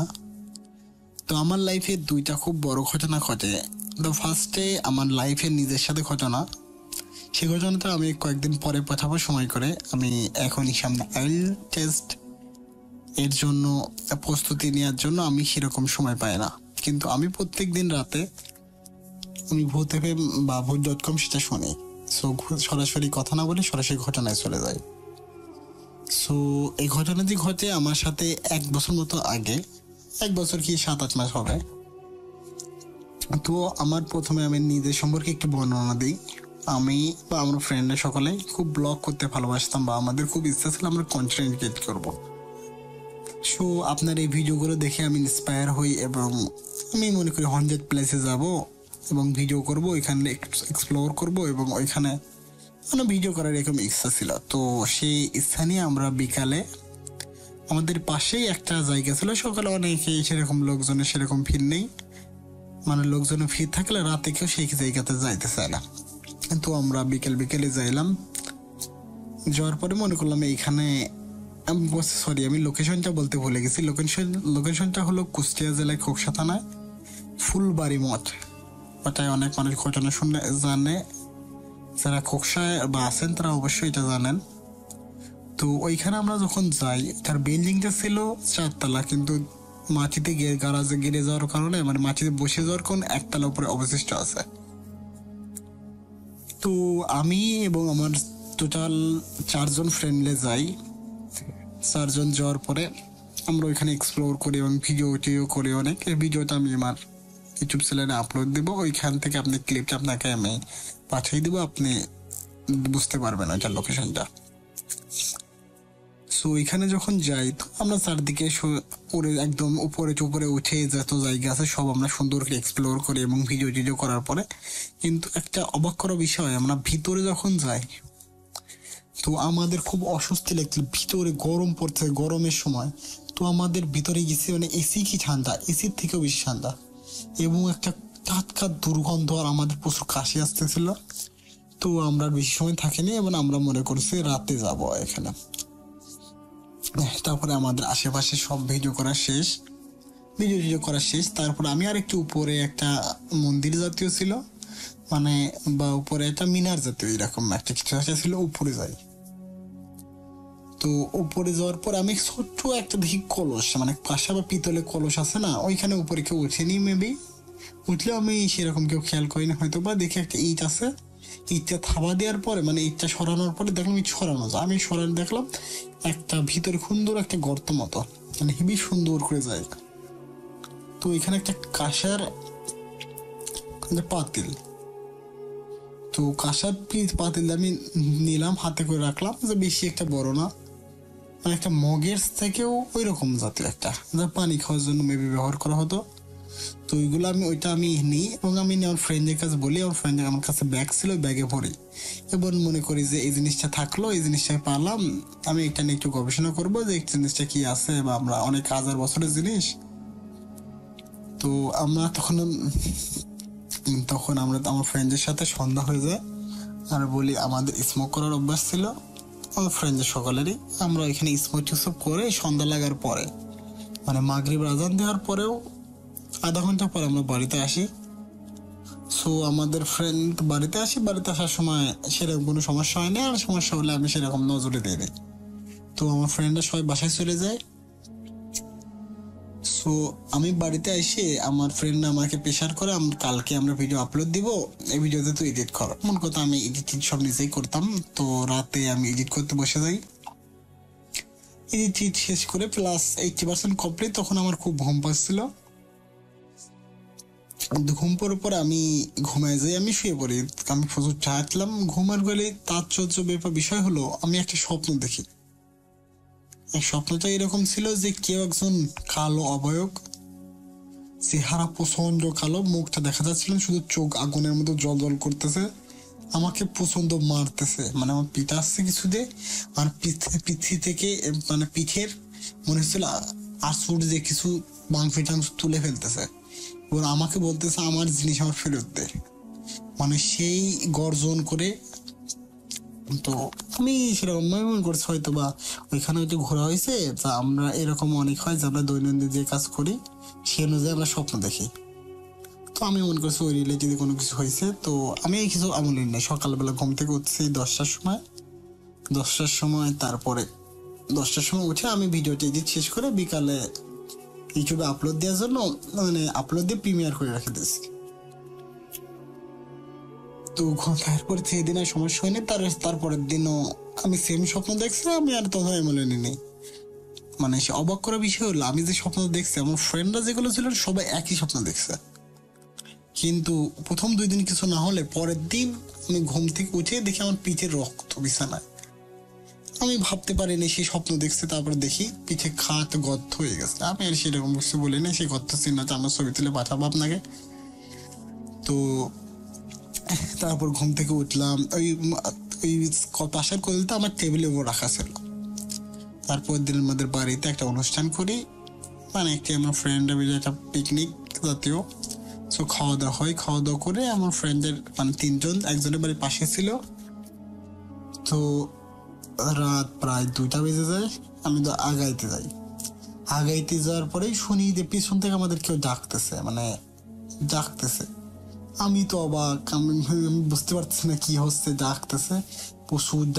হঠাৎ করে সামনের দিকে একটা কালো অবয়ব আমাদের চারদিক থেকে ঘিরে ফেলেছে, মানে চারদিক থেকে 4 জন উপরে দাঁড়াচ্ছে। আমার ফ্রেন্ডরা তো একজন সাথে সাথে প্রায় সেন্সলেস হয়ে গেল, আর আমার ফার্স্ট ল্যাবে এটা ঘটনা ছিল, আমার এক্সপিরিয়েন্স ছিল, সো আমাকে কিছু শিখিয়ে দিয়েছিল, আমি কিছু জানতাম যে কিভাবে শরীর টল আমরা নিজেরাই, আমি শরীর বন্ধ করে, আমার একটা হিন্দু ফ্রেন্ড ছিল, ওকে আমি যেরকম দোয়াটা পড়াইয়ে ও শরীরটা বন্ধ করি। সো তারপরে তারা আমাদের আশেপাশে আসতে পারছে না। আমরা যেহেতু 4 জন ছিলাম, আমি মাঝে ছিলাম, আমি 4 জনের হাত সবটাই ধরে রাখছি, সেন্সলেস এর পর তার একটু পরে জ্ঞান আসে, কিন্তু তারা কিন্তু আমার আশেপাশে আসতে পারতেছে না, কিন্তু আমার পাশ দিয়ে গর্জন করছে, বাঘের কি গর্জন, মানে আমি এই ঘটনাটা মনে পড়লে এখন আমার বুক কাঁপে ওঠে। আমি মোটামুটি সাহসী ছিলাম, তো আমি কিরকম কিছু আমি কিরকম মনে করিনি। তো আমি যখন পরে আমার ফ্রেন্ডের পথে এক জায়গায় যাওয়ার পরে, আমার ফ্রেন্ড তো একজন, সে প্রচুর অসুস্থ হয়ে যায়, সে বমি, তার মানে বাড়িতে যাওয়ার আগে বমি। তারপরে আমার ব্যাগে বোতল ছিল, 7 আপের বোতল, নট ওয়াটার, 7 আপ। আমরা খাইতে খাইতে যাচ্ছিলাম, 7 আপ খাই। তারপরে হঠাৎ করে আমরা একই পথ দিয়ে প্রায়, আমার ফ্রেন্ডের তাৎপর্যের বিষয় হলো, আমার ফ্রেন্ডের বাসা আমাদের বাসা থেকে 1 থেকে 1.5 কিলো হাঁটলে সর্বোচ্চ 10 থেকে 15 মিনিট লাগবে। সো আমরা প্রায় 2 ঘন্টা আছি, 2টার সময় উঠেছি, আমাদের বাড়ি থেকে বেরোইছি, 2 ঘন্টা আসার পরেও দেখি আমাদের বাড়ির রাস্তায় জানি সামনে। আমরা তো মাথা ঘুরে গেছি, কি আমরা কোথায় যাচ্ছি, মানে পথগুলো পুরো অচেনা, মানে এই পথ দেখে আমি কোনোদিনও যাইনি, কিন্তু আমি আমারটা মিস না, আমাদের এলাকা যেহেতু আমার নিজের বাড়ি, সো আমার বয়স 20-21 বছর, আমি 21 বছরে মোটামুটি সব এলাকা আমি পরিচিত। তো এই রাস্তা আমি চিনতেছি না, আমরা আবার আমার বাড়ির সামনে চলে এসেছি, আবার যাইতে যাইতে প্রায় 4-5 ঘন্টা পর আমরা 4-5 জনের টায়ার্ড, এবং আমার ফ্রেন্ডরা প্রচুর ভয় পায়, যারা ভয়তে কাঁপতে থাকে। সো তারা আমাদের আশেপাশে ঘুরতেছে, আমি বুঝতেছি পিছন থেকে ডাকতেছে একজন, মানে তারপর আমার ফ্রেন্ড হঠাৎ করে আবার শুয়ে পড়ে, সে তাকে আর জ্ঞান ফেরাতে পারে না। পরে আমি একজনের কাঁধে নিই, মানে 2 জন আমার কাঁধে নিয়ে বসে থাকি, কাঁধে নিয়ে বসে রয়েছি, না আস্তে আস্তে আস্তে আমার ঘাটটা, আমি ওকে কাঁধে নিছি, আমার মনে হচ্ছে ওর ওজন কত, চিকন 50 কেজি কি 40 কেজি 45 কেজি 50 কেজি, তো আমি মনে হচ্ছে আমি 100 কেজি নিয়েছি। সো আমার ঘাড় তার মোড়াসা ভেঙে যাচ্ছে, কিন্তু আমার ফ্রেন্ড, আমি যেহেতু মোটামুটি আমি নিতে, আমার এখানে আমি এখন তাকে বাঁচাইতে হবে। তো আমরা প্রচুর ভয় পেয়ে যাই সারাদিন হাঁটতে, তারপর হঠাৎ করে আমরা নামতে আমাদের সামনে পানি, রাস্তার পরে পানি ভরে যাচ্ছে, গলা পর্যন্ত পানি, আমরা বুঝতে পারছি না কি, আমার ফ্রেন্ড কিন্তু ওটা পানির ভিতর। তারপরে এরকমই চলতে তারপরে হালকা এক বাড়িতে সামনে আলো, একজন লাইট মারছে, মানে দূর থেকে টর্চ লাইট আছে না, সে লাইট মারার পরে কয়েছে, তোমরা পুকুরে কি করে এত রাতে তোমার পুকুরে কি? সে ভাবছে আমরা মাছ চুরি করতে এসেছি, সেই জন্য। পরে ওনার সাথে আমরা সব ঘটনায় খুলে বলি, উনিও বুঝে, উনি আমার পরিচিত ছিল, আমার পরিচিত না, আমার ফ্রেন্ডের পরিচিত হলো, আর ফ্রেন্ডের প্রতিবেশী হয়।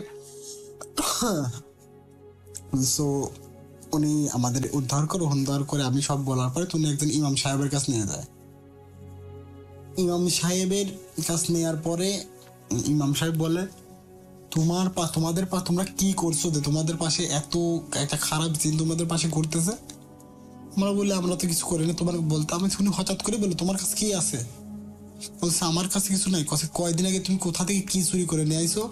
তারা তোমার উপরে এত রাগন্তিক, তাদের এত বলতেছে তারা যাওয়ার জন্য রাজি হচ্ছে না, এবং তারা বলতেছে যে আমাদেরকে শেষ করে ফেলবে, তুমি তোমাদের সবার শরীর বন্ধ করে দিচ্ছিলে বলে সে তোমাদের কিছু করতে পারে না, কিন্তু তোমাদের ছেড়ে দেবে না।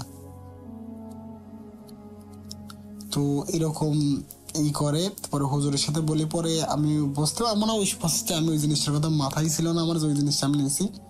পরে সকালে চলে যাই, সকালের পর আমার ফ্রেন্ডের 3 জনের খুব জ্বর আসে, আমারও জ্বর আছে। হালকা জ্বর আসার পরে আমি মনে করি যে আমি একটু যখন সুস্থ আমার ফ্রেন্ডের বাসায় যাব, সবার আমি বাসায় পৌঁছা দেওয়ার পর আমি যাব। তো ব্যাগে দেখি ওইটা, কিন্তু ওইটার ভিতরে যে কলসটা বলতাম কত লিখছে রক্ত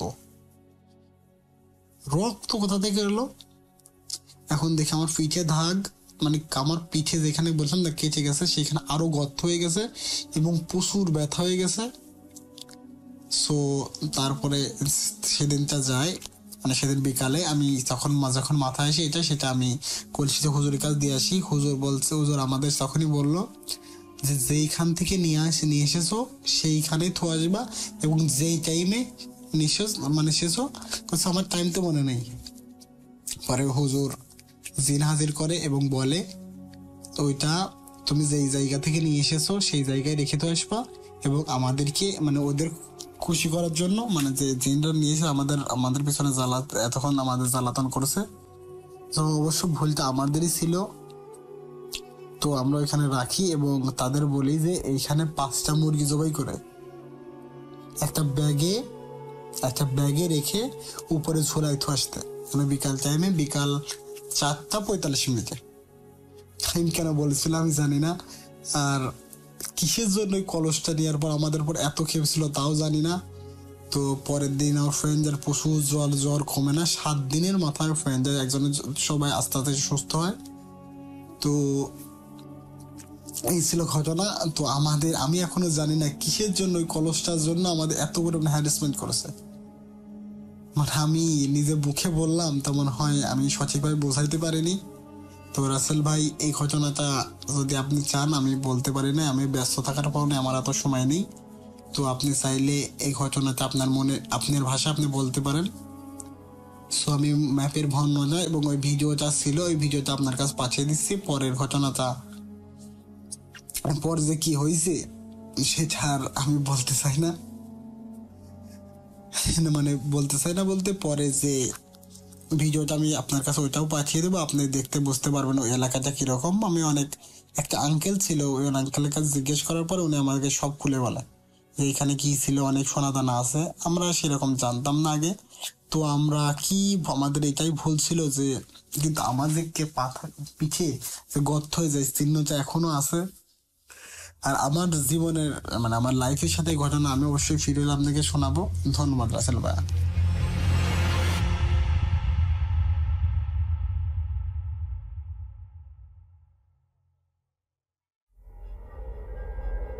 Spirit, be here with me.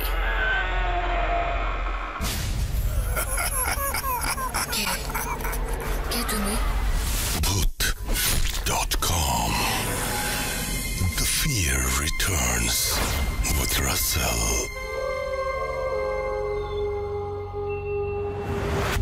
Welcome back. আপনাদের সবাইকে স্বাগত জানাচ্ছি আমি রাসেল। আশা করছি আপনারা সবাই ভালো আছেন, ভালোর দলে আছেন। আমরা আরও একটি ঘটনা শোনাচ্ছি আপনাদেরকে, আশা করছি ভালো লাগবে। যেভাবে লেখা আছে আমি সেভাবেই পড়ে শোনাচ্ছি। প্রিয় রাসেল ভাই, আশা করি আপনি ভালো আছেন, কারণ আপনি সবসময় ভালোর দলে। আমি সাইফুল ইসলাম সাগর 2013 থেকে নিয়মিত ভূত এফএম শুনছি। ভূত এফএম এর পর Bhoot.com ও ঠিক আগের মতোই নিয়মিত অভ্যেসে পরিণত হয়েছে। বেশি কথা না বলে ঘটনায় যাই। আমি চাই ঘটনাটি আপনি পড়ে শোনান। আজ নিজের জীবনে ঘটে যাওয়া একটি ঘটনা আপনার মাধ্যমে Bhoot.com এর সম্মানিত শ্রোতাদের সাথে শেয়ার করব। ছোট থেকেই ভয় পাওয়ার জিনিসগুলো কেন জানি না অসম্ভব রকমের ভালো লাগে। তো কোনোদিন সরাসরিভাবে প্যারানরমাল কোনো কিছু আবিষ্কার করিনি। আমার গ্রামের বাড়ি ব্রাহ্মণবাড়িয়া জেলার বিশ্ব রোড নামক একটি এলাকায়। শেষ যে ঈদটা হল, অর্থাৎ রোজার ঈদের পরের দিন গ্রামের বাড়ি যাওয়ার কথা থাকলেও যাওয়া হয়নি। কিছু পারিবারিক সমস্যার কারণে যাওয়া হবে না ভেবে মন খারাপ হলে নিজেকে কিছুটা রিফ্রেশ করার জন্য সিলেটে যাওয়ার পরিকল্পনা করি। যে ভাবা সেই কাজ। পরের দিন সকালে আমি আর আমার চাচাতো ভাই সিলেটের উদ্দেশ্যে বেরিয়ে পড়ি। কপাল ভালো থাকার কারণে ঢাকা এয়ারপোর্ট থেকে ট্রেনের টিকিটও পেয়ে যাই।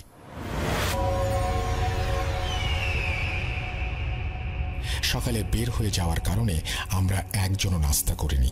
বেলা 12টার দিকে ভালোই খিদা অনুভব করলাম। ট্রেন থেকে স্যান্ডউইচ আর চিপস কিনে খাই, কিন্তু বিপত্তি বাধে। কিছুক্ষণ পর আমার পেটে প্রচণ্ড ব্যথা শুরু হয়। সিলেটে পৌঁছাতে কয়েকবার বমি করি। শেষে 20 মিনিট অজ্ঞান ছিলাম। জ্ঞান ফিরতেই নিজেকে একটা হোটেলের রিসেপশনের ডেস্কের সামনে সোফায় আবিষ্কার করলাম। আমার চাচাতো ভাই একটা রুমের ব্যবস্থা করলে আমাকে সেই রুমে নেওয়া হয়। শরীর দুর্বল থাকাতে আমি ফ্রেশ না হয়েই ঘুমিয়ে পড়ি। আচমকা একটি মেয়েলি কান্নার শব্দে আমার ঘুম ভেঙে যায়। চোখ খুলে অন্ধকার রুমে এক কোণে সাদা কাপড় পরিহিত কিছু একটা দেখি। ভালো করে দেখতে মাথা উপরের দিকে তাকাই এবং 20 থেকে 22 বছরের একটি মেয়েকে আমি দেখতে পাই। যে আমার দিকে তাকিয়ে করুণ কণ্ঠে কাঁদছে। রুম অন্ধকার হলেও মেয়েটির মুখটি খুব ভালোভাবে আলোকিত ছিল। তখন কেমন একটা অজানা ভয় আমার মনের মধ্যে কাজ করছিল, তাই সামনে থাকা ভাইকে ধাক্কা দিতেই সে ঘুম থেকে উঠে বসে। আমি তাকে হাতের ইশারা করলে মেয়েটাকে আমি তখন আর দেখতে পাই না। পরে ভাইকে সব বললে সে আমাকে বলে, তোর শরীর খারাপ করেছে, তাই হয়তো স্বপ্ন টপ্ন দেখেছিস, এখন ঘুমিয়ে পড়, সকালে ঠিক হয়ে যাবে। আমি সেই কথা শুনে শুয়ে পড়ি। কিছুক্ষণ পরে কানের কাছে একটা ফিস ফিস শব্দ শুনতে পাই। আমি আপনার কোনো ক্ষতি করব না, আমাকে এই কষ্ট থেকে মুক্তি দিন, আমি মুক্তি চাই এই কষ্ট থেকে। এমন ফিসফিস শব্দ শুনে আমি সাহস করে চোখ খুলতেই সেই মেয়েটাকে খাটের পাশে বসে থাকতে দেখে জোরে চিৎকার দেই। পরে ভাই উঠে রুমের লাইট অন করে দেয়। কিছুক্ষণ পরেই আজানের শব্দ ভেসে আসে। আর ঘুম হয় না, তবে নিজেকে অনেকটাই সুস্থ মনে হচ্ছিল। সকাল 9টায় নাস্তা করে আমরা দুজন ভোলাগঞ্জ সাদা পাথরের উদ্দেশ্যে রওনা হই। ততক্ষণে রাতের কথা অনেকটাই ভুলে গেছি। সারাদিন ঘোরাঘুরি করে সন্ধ্যায় ক্লান্ত শরীরে হোটেলে ফিরি। আমার চাচাতো ভাই হোটেলের নিচ থেকে আমাকে চাবি দিয়ে ওপরে যেতে বলে। কিছু নাস্তা আনতে সামনে একটা রেস্টুরেন্টে যায় সে। আমি রুমে এসে গোসলের জন্য রেডি হচ্ছি। গোসল প্রায় শেষ, ঠিক তখন ওয়াশরুমের লাইটটি বন্ধ হয়ে যায়। আমি ভাবলাম হয়তো আমার ভাই আমাকে ভয় দেখানোর জন্য এমনটা করছে বা ইলেকট্রিসিটি চলে গেছে, কিন্তু আমার ভাবনা ভুল।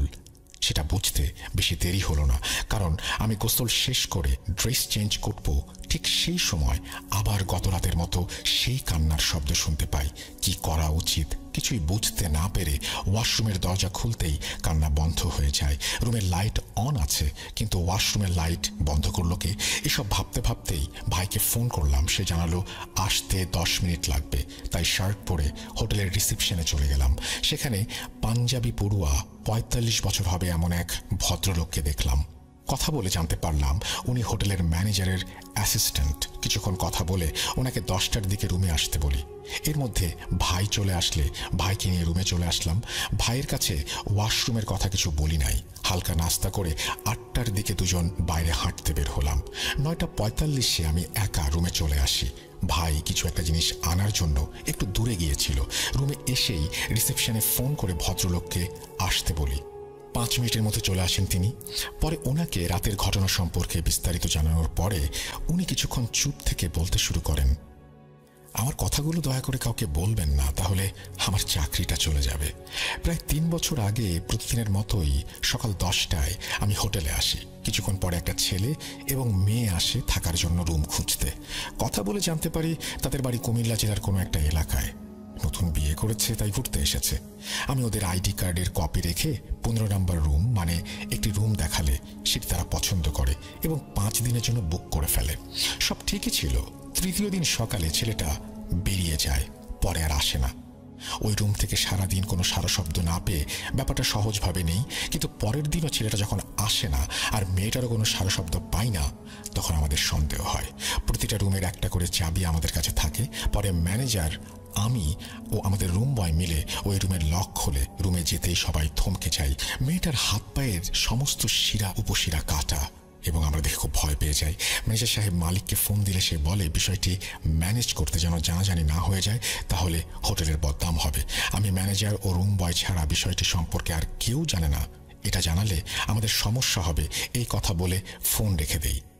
তখন ম্যানেজার আমাদের দুজনকে কোনোভাবে ভয় দেখিয়ে বিষয়টি ধামাচাপা দেওয়ার জন্য মেয়েটির লাশ একটা পাটের বস্তায় রেখে দেয় এবং রুমটি বন্ধ করে দিয়ে আমাদের নিয়ে চলে যায়। সেই রাতে 1টার দিকে আমাকে আর রুম বয়কে নিয়ে রুম থেকে লাশের বস্তাটা ম্যানেজারের গাড়িতে তুলে একটা ব্রিজের উপরে নিয়ে যাওয়া হয় এবং সুরমা নদীতে আমরা সেই লাশটি ফেলে দিয়ে আসি। আমরা ভেবেছিলাম আমরা সমস্যার সমাধান করে ফেলেছি। পরের দিন ম্যানেজারের শরীর খারাপ থাকায় তিনি আমাকে সব বুঝিয়ে দিয়ে বাসায় চলে যান। তার বাসা হোটেল থেকে 5 কিলোমিটার দূরে। পরের দিন ম্যানেজারের বাসা থেকে ফোন আসে, আমরা জানতে পারি তিনি মারা গেছেন। আমি তাড়াহুড়ো করে ওনার বাসায় গিয়ে যা দেখি তা দেখে আঁতকে উঠি। ওনার গলাটা আলাদাভাবে ফ্লোরে পড়ে আছে, নিথর শরীরটা বিছানায়, হাত পায়ের শিরাগুলো কাটা। ওনার ছেলে জানায় সে তার মা ঢাকায় ছিল। রাতে তার বাবার সাথে কথা হলে সে বলে শরীরটা ভালো নেই, তারা যেন সকালে সিলেটে চলে আসে। সকালে সে দরজা বন্ধ দেখে ফোন দিলে নাম্বার বন্ধ পেয়ে অনেক ডাকাডাকি করে তারা, কিন্তু ভেতর থেকে কোনো সারা শব্দ পায় না। পরে দরজার লক ভেঙে ভেতরে আসতেই এই অবস্থা দেখতে পায়। আমাদের আর বুঝতে বাকি রইল না যে বিষয়টি সাধারণ কিছু না, কারণ যে মেয়েটির লাশ আমরা নদীতে ফেলে দিয়েছিলাম ঠিক তার মতো করেই ম্যানেজারের মৃত্যু হয়েছে। পরে আমি হোটেলে এসে রুম বয়কে সাথে নিয়ে হোটেলের মালিককে বিষয়টি জানাই। তিনি কাকতালীয় বলে আমাদেরকে বোঝায় এবং এসব বিষয় গোপন রাখতে বলে। কিন্তু পরদিন রাতে আমি একটা বাজে স্বপ্ন দেখি। বিপদ আঁচ করতে পেরে একজন কবিরাজের সাথে কথা বললে তিনি 2টা তাবিজ দেন আমাদেরকে। এই তাবিজ কোনোদিন যেন না খুলি সেই ব্যাপারে সাবধান করে দেন, আর রুম নাম্বার 15 যেন বন্ধ করে দেই সেটাও তিনি বলে দেন। প্রায় 1 বছর বন্ধ থাকার পরে মালিকের চিল্লাচিল্লিতে এই রুম আবারও খোলা হয়। পুরো হোটেল বুক না থাকলে এই রুম কাউকে দেখাই না। এখন ঈদ, হোটেলের রুম ফাঁকা ছিল না, আপনি অনেক অসুস্থ ছিলেন, তাই দিয়েছিলাম, ক্ষমা করবেন। আর আমরা এমনিতে অনেক শাস্তি পেয়েছি। এই ঘটনার 1 মাস পরে রুম বয়ের 3 বছরের ছেলেটা মারা যায়। আমার একটা মেয়ে জন্মের 1 দিন পরে মারা যায়। আজ আমরা খুন না করেও নিজেকে খুনি মনে করি। সেই দিন সত্যিটা না লুকালে হয়তো আমাদের জীবন অন্যরকম হতে পারত। চোখের পানি মুছতে মুছতে উনি বলেন, আপনারা এই রুমে থেকেন না, আমাদের অন্য রুমও খালি নেই, পাশে একটা হোটেল আছে, ম্যানেজ করছি। আমি আপনাদের জিনিসপত্র রুম বয়কে দিয়ে সেই হোটেলে পৌঁছে দেব। ওনার চোখে পানি দেখে আমার ভয় কেটে মন খারাপ হওয়া শুরু হয়। ভাই রাত 12টার পরে আসলে পাশের একটা হোটেলে আমরা শিফট করি। সিলেটে থাকাকালীন আর কোনো সমস্যা হয়নি, তবে ঢাকায় ফেরার পরে কয়েকদিন পর পর সেই মেয়েটি আমার স্বপ্নে আসতো। এখন আর ভয় হয় না, সে তো আমার কোনো ক্ষতি করছে না। মেয়েটির কান্না আমার কানে বাজে। আমি জানি না মেয়েটিকে, কিন্তু খুব মায়া হয় মেয়েটির জন্য। দোয়া করি মেয়েটি যেন ভালো থাকে। রাসেল ভাই, এই ঘটনা আজ পর্যন্ত কাউকে বলিনি আমি, তবে কিছু বন্ধুরা জানতো আমার জীবনে একটি ঘটনা আছে। ভুল ত্রুটি হলে ক্ষমা সুন্দর দৃষ্টিতে দেখবেন। আমার গল্পটি কতটা ভয়ানক সেটা আমি জানি না। সিলেক্টেড হলে অবশ্যই আমাকে জানাবেন। আমার বন্ধুদের আপনার মাধ্যমে ঘটনাটি জানাতে পারলে খুব খুশি হব।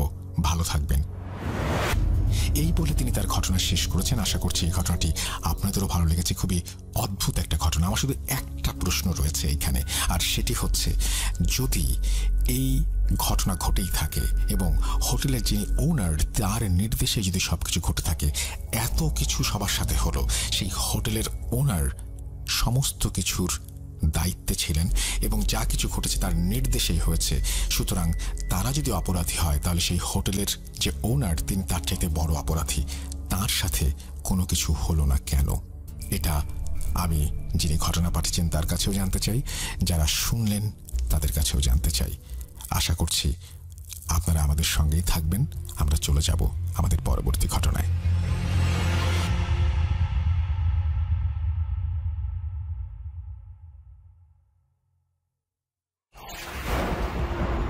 লুকোচুরি খেলবে?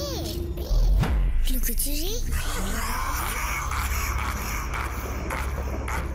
You will never be alone.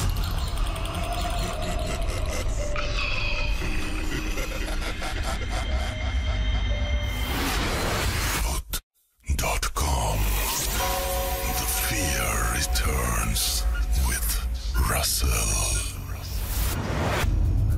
আরও একবার আপনাদের সবাইকে স্বাগত জানাচ্ছি। আমি রাসেল। আশা করছি আপনারা সবাই ভালো আছেন আর ভালোর দলে আছেন। আমি আবারও আপনাদের আমন্ত্রণ জানাই ভূত.com-এ। যারা এখনও পর্যন্ত আমাদের সাবস্ক্রাইব করেননি তাদেরকে সাবস্ক্রাইব করার অনুরোধ জানাবো, এবং যারা আমাদের ফেসবুকের সাথে সংযুক্ত নন তাদেরকে বলবো সংযুক্ত হতে। আমরা চলে যাব আমাদের পরবর্তী ঘটনায়। আসসালামু আলাইকুম রাসেল ভাই।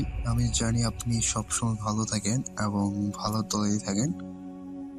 আমি সাদিক মাহমুদ জামালপুর থেকে বলছি। রাসেল ভাই, আমি ভূত.com-এ একটি গল্প শেয়ার করতে চাই। ঘটনাটি আমার নানার কাছ থেকে শোনা। সম্পর্কে নানার মামা হয়, তার সাথে ঘটনাটি ঘটে। তো আমি তার ছদ্মনাম ব্যবহার করেছি বাদশা কবিরাজ শেখার জন্য প্রায় কবিরাজের কাছে যায়। কবিরাজ সে তার পাশের এলাকায় থাকে। সে ছিল মুসলিম। এখানে ধর্মের নাম কেন বললাম সেটা পরে বলছি। তো বাদশা কবিরাজ শেখার জন্য কবিরাজের কাছে গেলে কবিরাজ যা যা করতে বলতো বাদশা তাই করত, কারণ তার ইচ্ছে ছিল সে কবিরাজ শিখবে।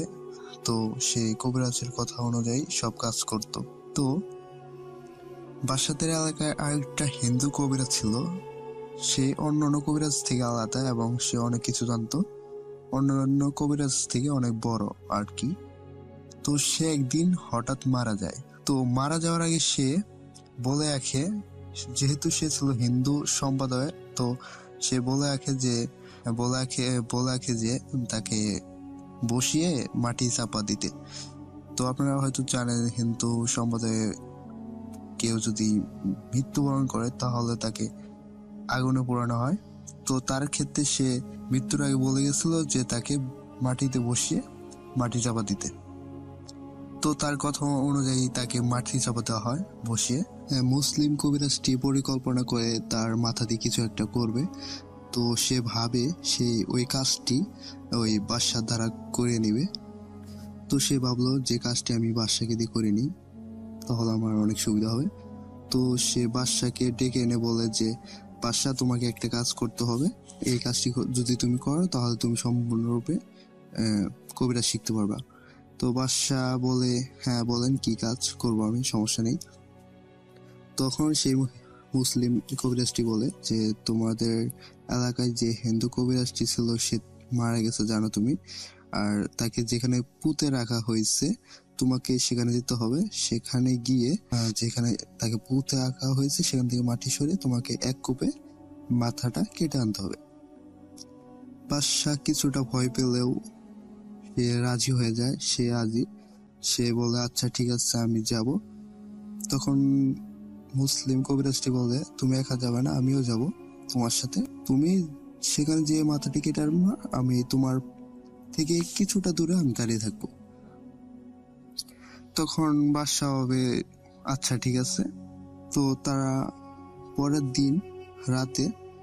দিন রাত, ওইটা আপনার অমাবস্যা রাত ছিল। তো রাত 12টায় দুজন রওনা দেয়। তারা যায়, দুজন যায়। যাওয়ার পর কবিরাজ সে অনেকটাই, ধরতে গেলে আপনার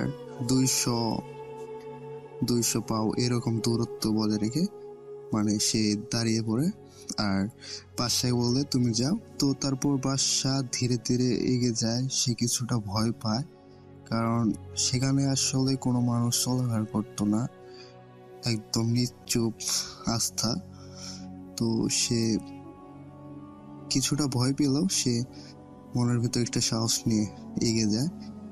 তো সে কিছুটা এগিয়ে গেলে কিছু একটা শব্দ, আওয়াজ, কি একটা ঝিম ঝিম আওয়াজ, এরকম আওয়াজ, মানে অন্যরকম একটা আওয়াজ শুনতে পায়, যেটা শুনে সে স্বাভাবিক ফিল করে না।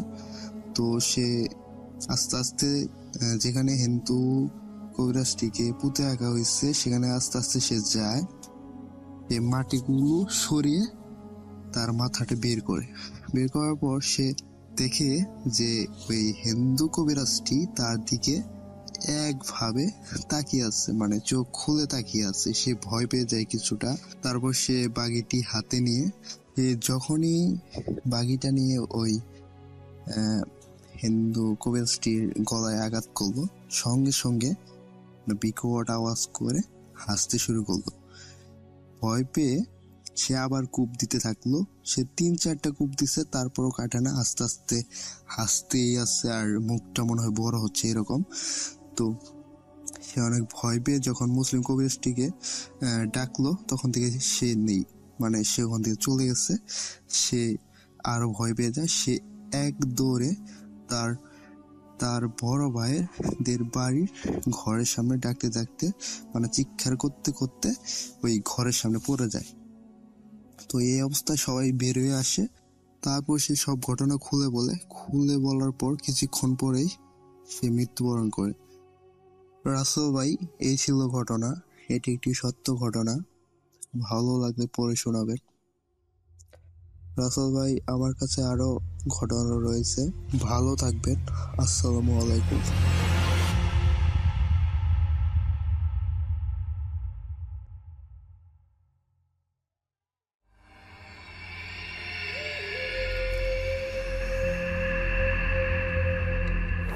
Bhoot.com with Russell.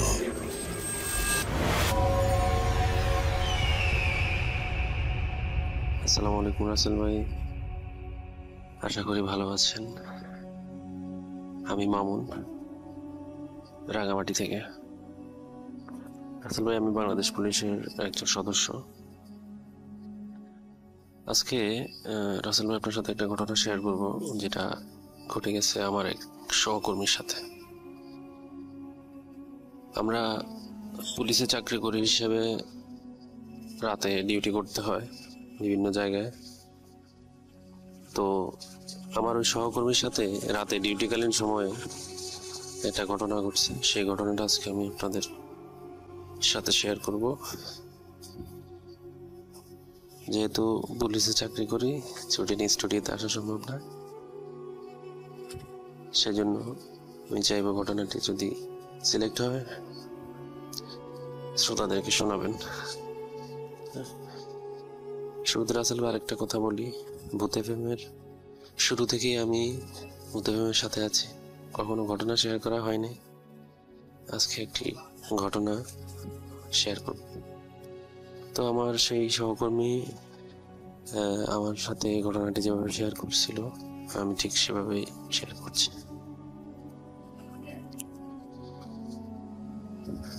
ঘটনাটি ঘটেছিল ফেনী জেলার ধলিয়া ইউনিয়নের কোন একটা গ্রামে, একটা এলাকায়। আমি সঙ্গত কারণে এলাকাটার নাম বলছি না। ওই ইউনিয়নে রাত্রিকালীন ডিউটি করার সময় আমার যে কলিগ, ওনার সাথে ঘটনাটি ঘটছিল। খুবই ছোট একটি ঘটনা। রাসেল ভাই, সাধারণত আমরা বেশি ডিউটি করতে গেলে অনেক সময় আমাদের পুলিশের গাড়ির রিকুইজিশনের প্রয়োজন হয়, সেজন্য আমরা সিএনজির ব্যবস্থা করা হয়। তো ওই দিন ডিউটি ছিল সিএনজিতে। রাসেল ভাই, আমার সহকর্মী যেভাবে ঘটনাটি শেয়ার করছিল, আমি সেভাবেই বলছি। আমরা যথারীতি প্রতিদিনের মতো রাত 10টায় এলাকায় চলে গেলাম। এলাকায় গিয়ে এলাকার বিভিন্ন জায়গায় আমরা সিএনজি নিয়ে ঘোরাফেরা করছি। আমার সাথে 2জন কনস্টেবল, একজন সামনে বসে, একজন আমার সাথে পিছনে। রাসেল ভাই, রাত 1:30 কি 2টা হবে। তো আমরা ঘুরতে ঘুরতে সিএনজির গ্যাস প্রায় শেষ হয়ে গেছিল। তো সিএনজি যে ড্রাইভার বললো যে, স্যার রাত তো বাকি আছে, গ্যাসের পরিমাণও কম, আমরা একটু রেস্ট নিই স্যার, শেষ হয়ে গেলে তো পরে ঝামেলায় পড়ে যাব। তাই বললাম ঠিক আছে, একটা জায়গায় দিয়ে, একটা খোলা জায়গায় দিয়ে দাঁড় করাও গাড়িটা। ওই ইউনিয়নটা আসলে ভিতরের দিকে খুবই নির্জন হয়ে যায় সাধারণত রাত 9টা 10টার পরেই। ভিতরে ঘন জঙ্গল আছে, জঙ্গলের ভিতর দিয়ে চিকন রাস্তা। তো আমরা ঘুরে একটা জায়গায় থামি, রাত 1:30 কি 2টা হবে। রাস্তাটা ছিল একটা মোড়। ওই মোড়ে এক পাশে আপনার দক্ষিণ পাশটা খোলা ক্ষেত, ফসলের ক্ষেত, আর উত্তর পাশটা একটু জঙ্গল টাইপের। তো আমি সিএনজিটার কাছে দাঁড়িয়েছিলাম, দাঁড়িয়ে ফোন টিপছি। সিএনজি ড্রাইভার আর কনস্টেবলরা সিএনজি থেকে একটু দূরে। সিএনজি ড্রাইভার মনে হচ্ছিল যে সিগারেট খেতে গেছিল। তো আমি সিএনজির পাশেই দাঁড়াইছিলাম, দাঁড়িয়ে ফোন টিপছি হাতে। আর ফোনের দিকে মনোযোগ থাকলেও আমি সামনে কি হচ্ছে 2 পাশে দেখতে পাচ্ছি, চোখের দৃষ্টি আছে ওইদিকে। হঠাৎ করে রাসেল ভাই দেখলাম যে সিএনজিটা হঠাৎ করে নড়ে উঠলো।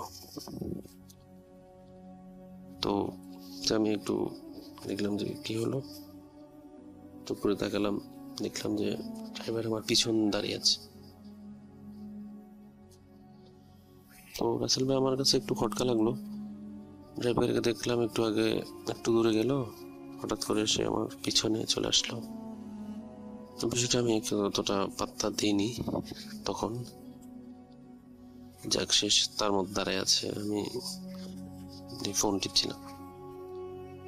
ফয়সাল ভাই, এর 10 থেকে 20 সেকেন্ড পরে দেখলাম যে সিএনজিটা মানে কেউ মানে একটু ঢালু থেকে যখন সিএনজি কেউ ধাক্কা দেয় তখন যেভাবে সামনের দিকে চলে যায়, চলে যাচ্ছিল।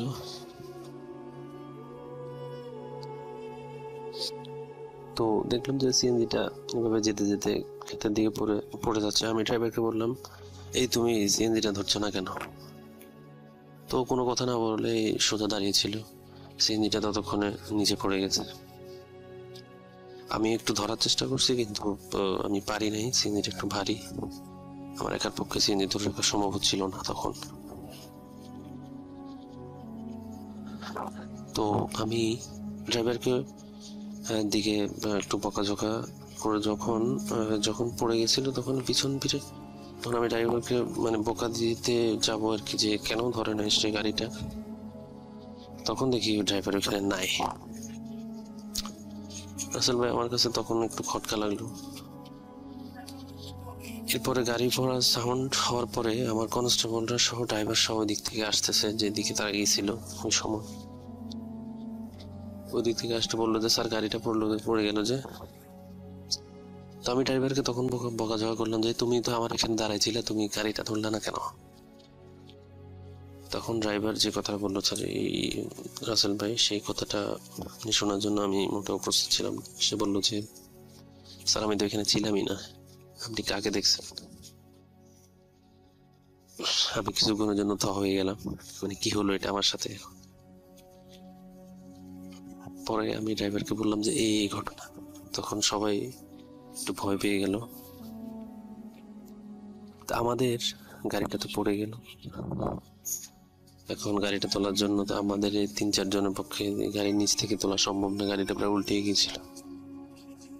পরবর্তীতে আশেপাশের কিছু লোকজন ডেকে আমরা গাড়িটা তুলে ওই জায়গাটা খুব দ্রুত ত্যাগ করি।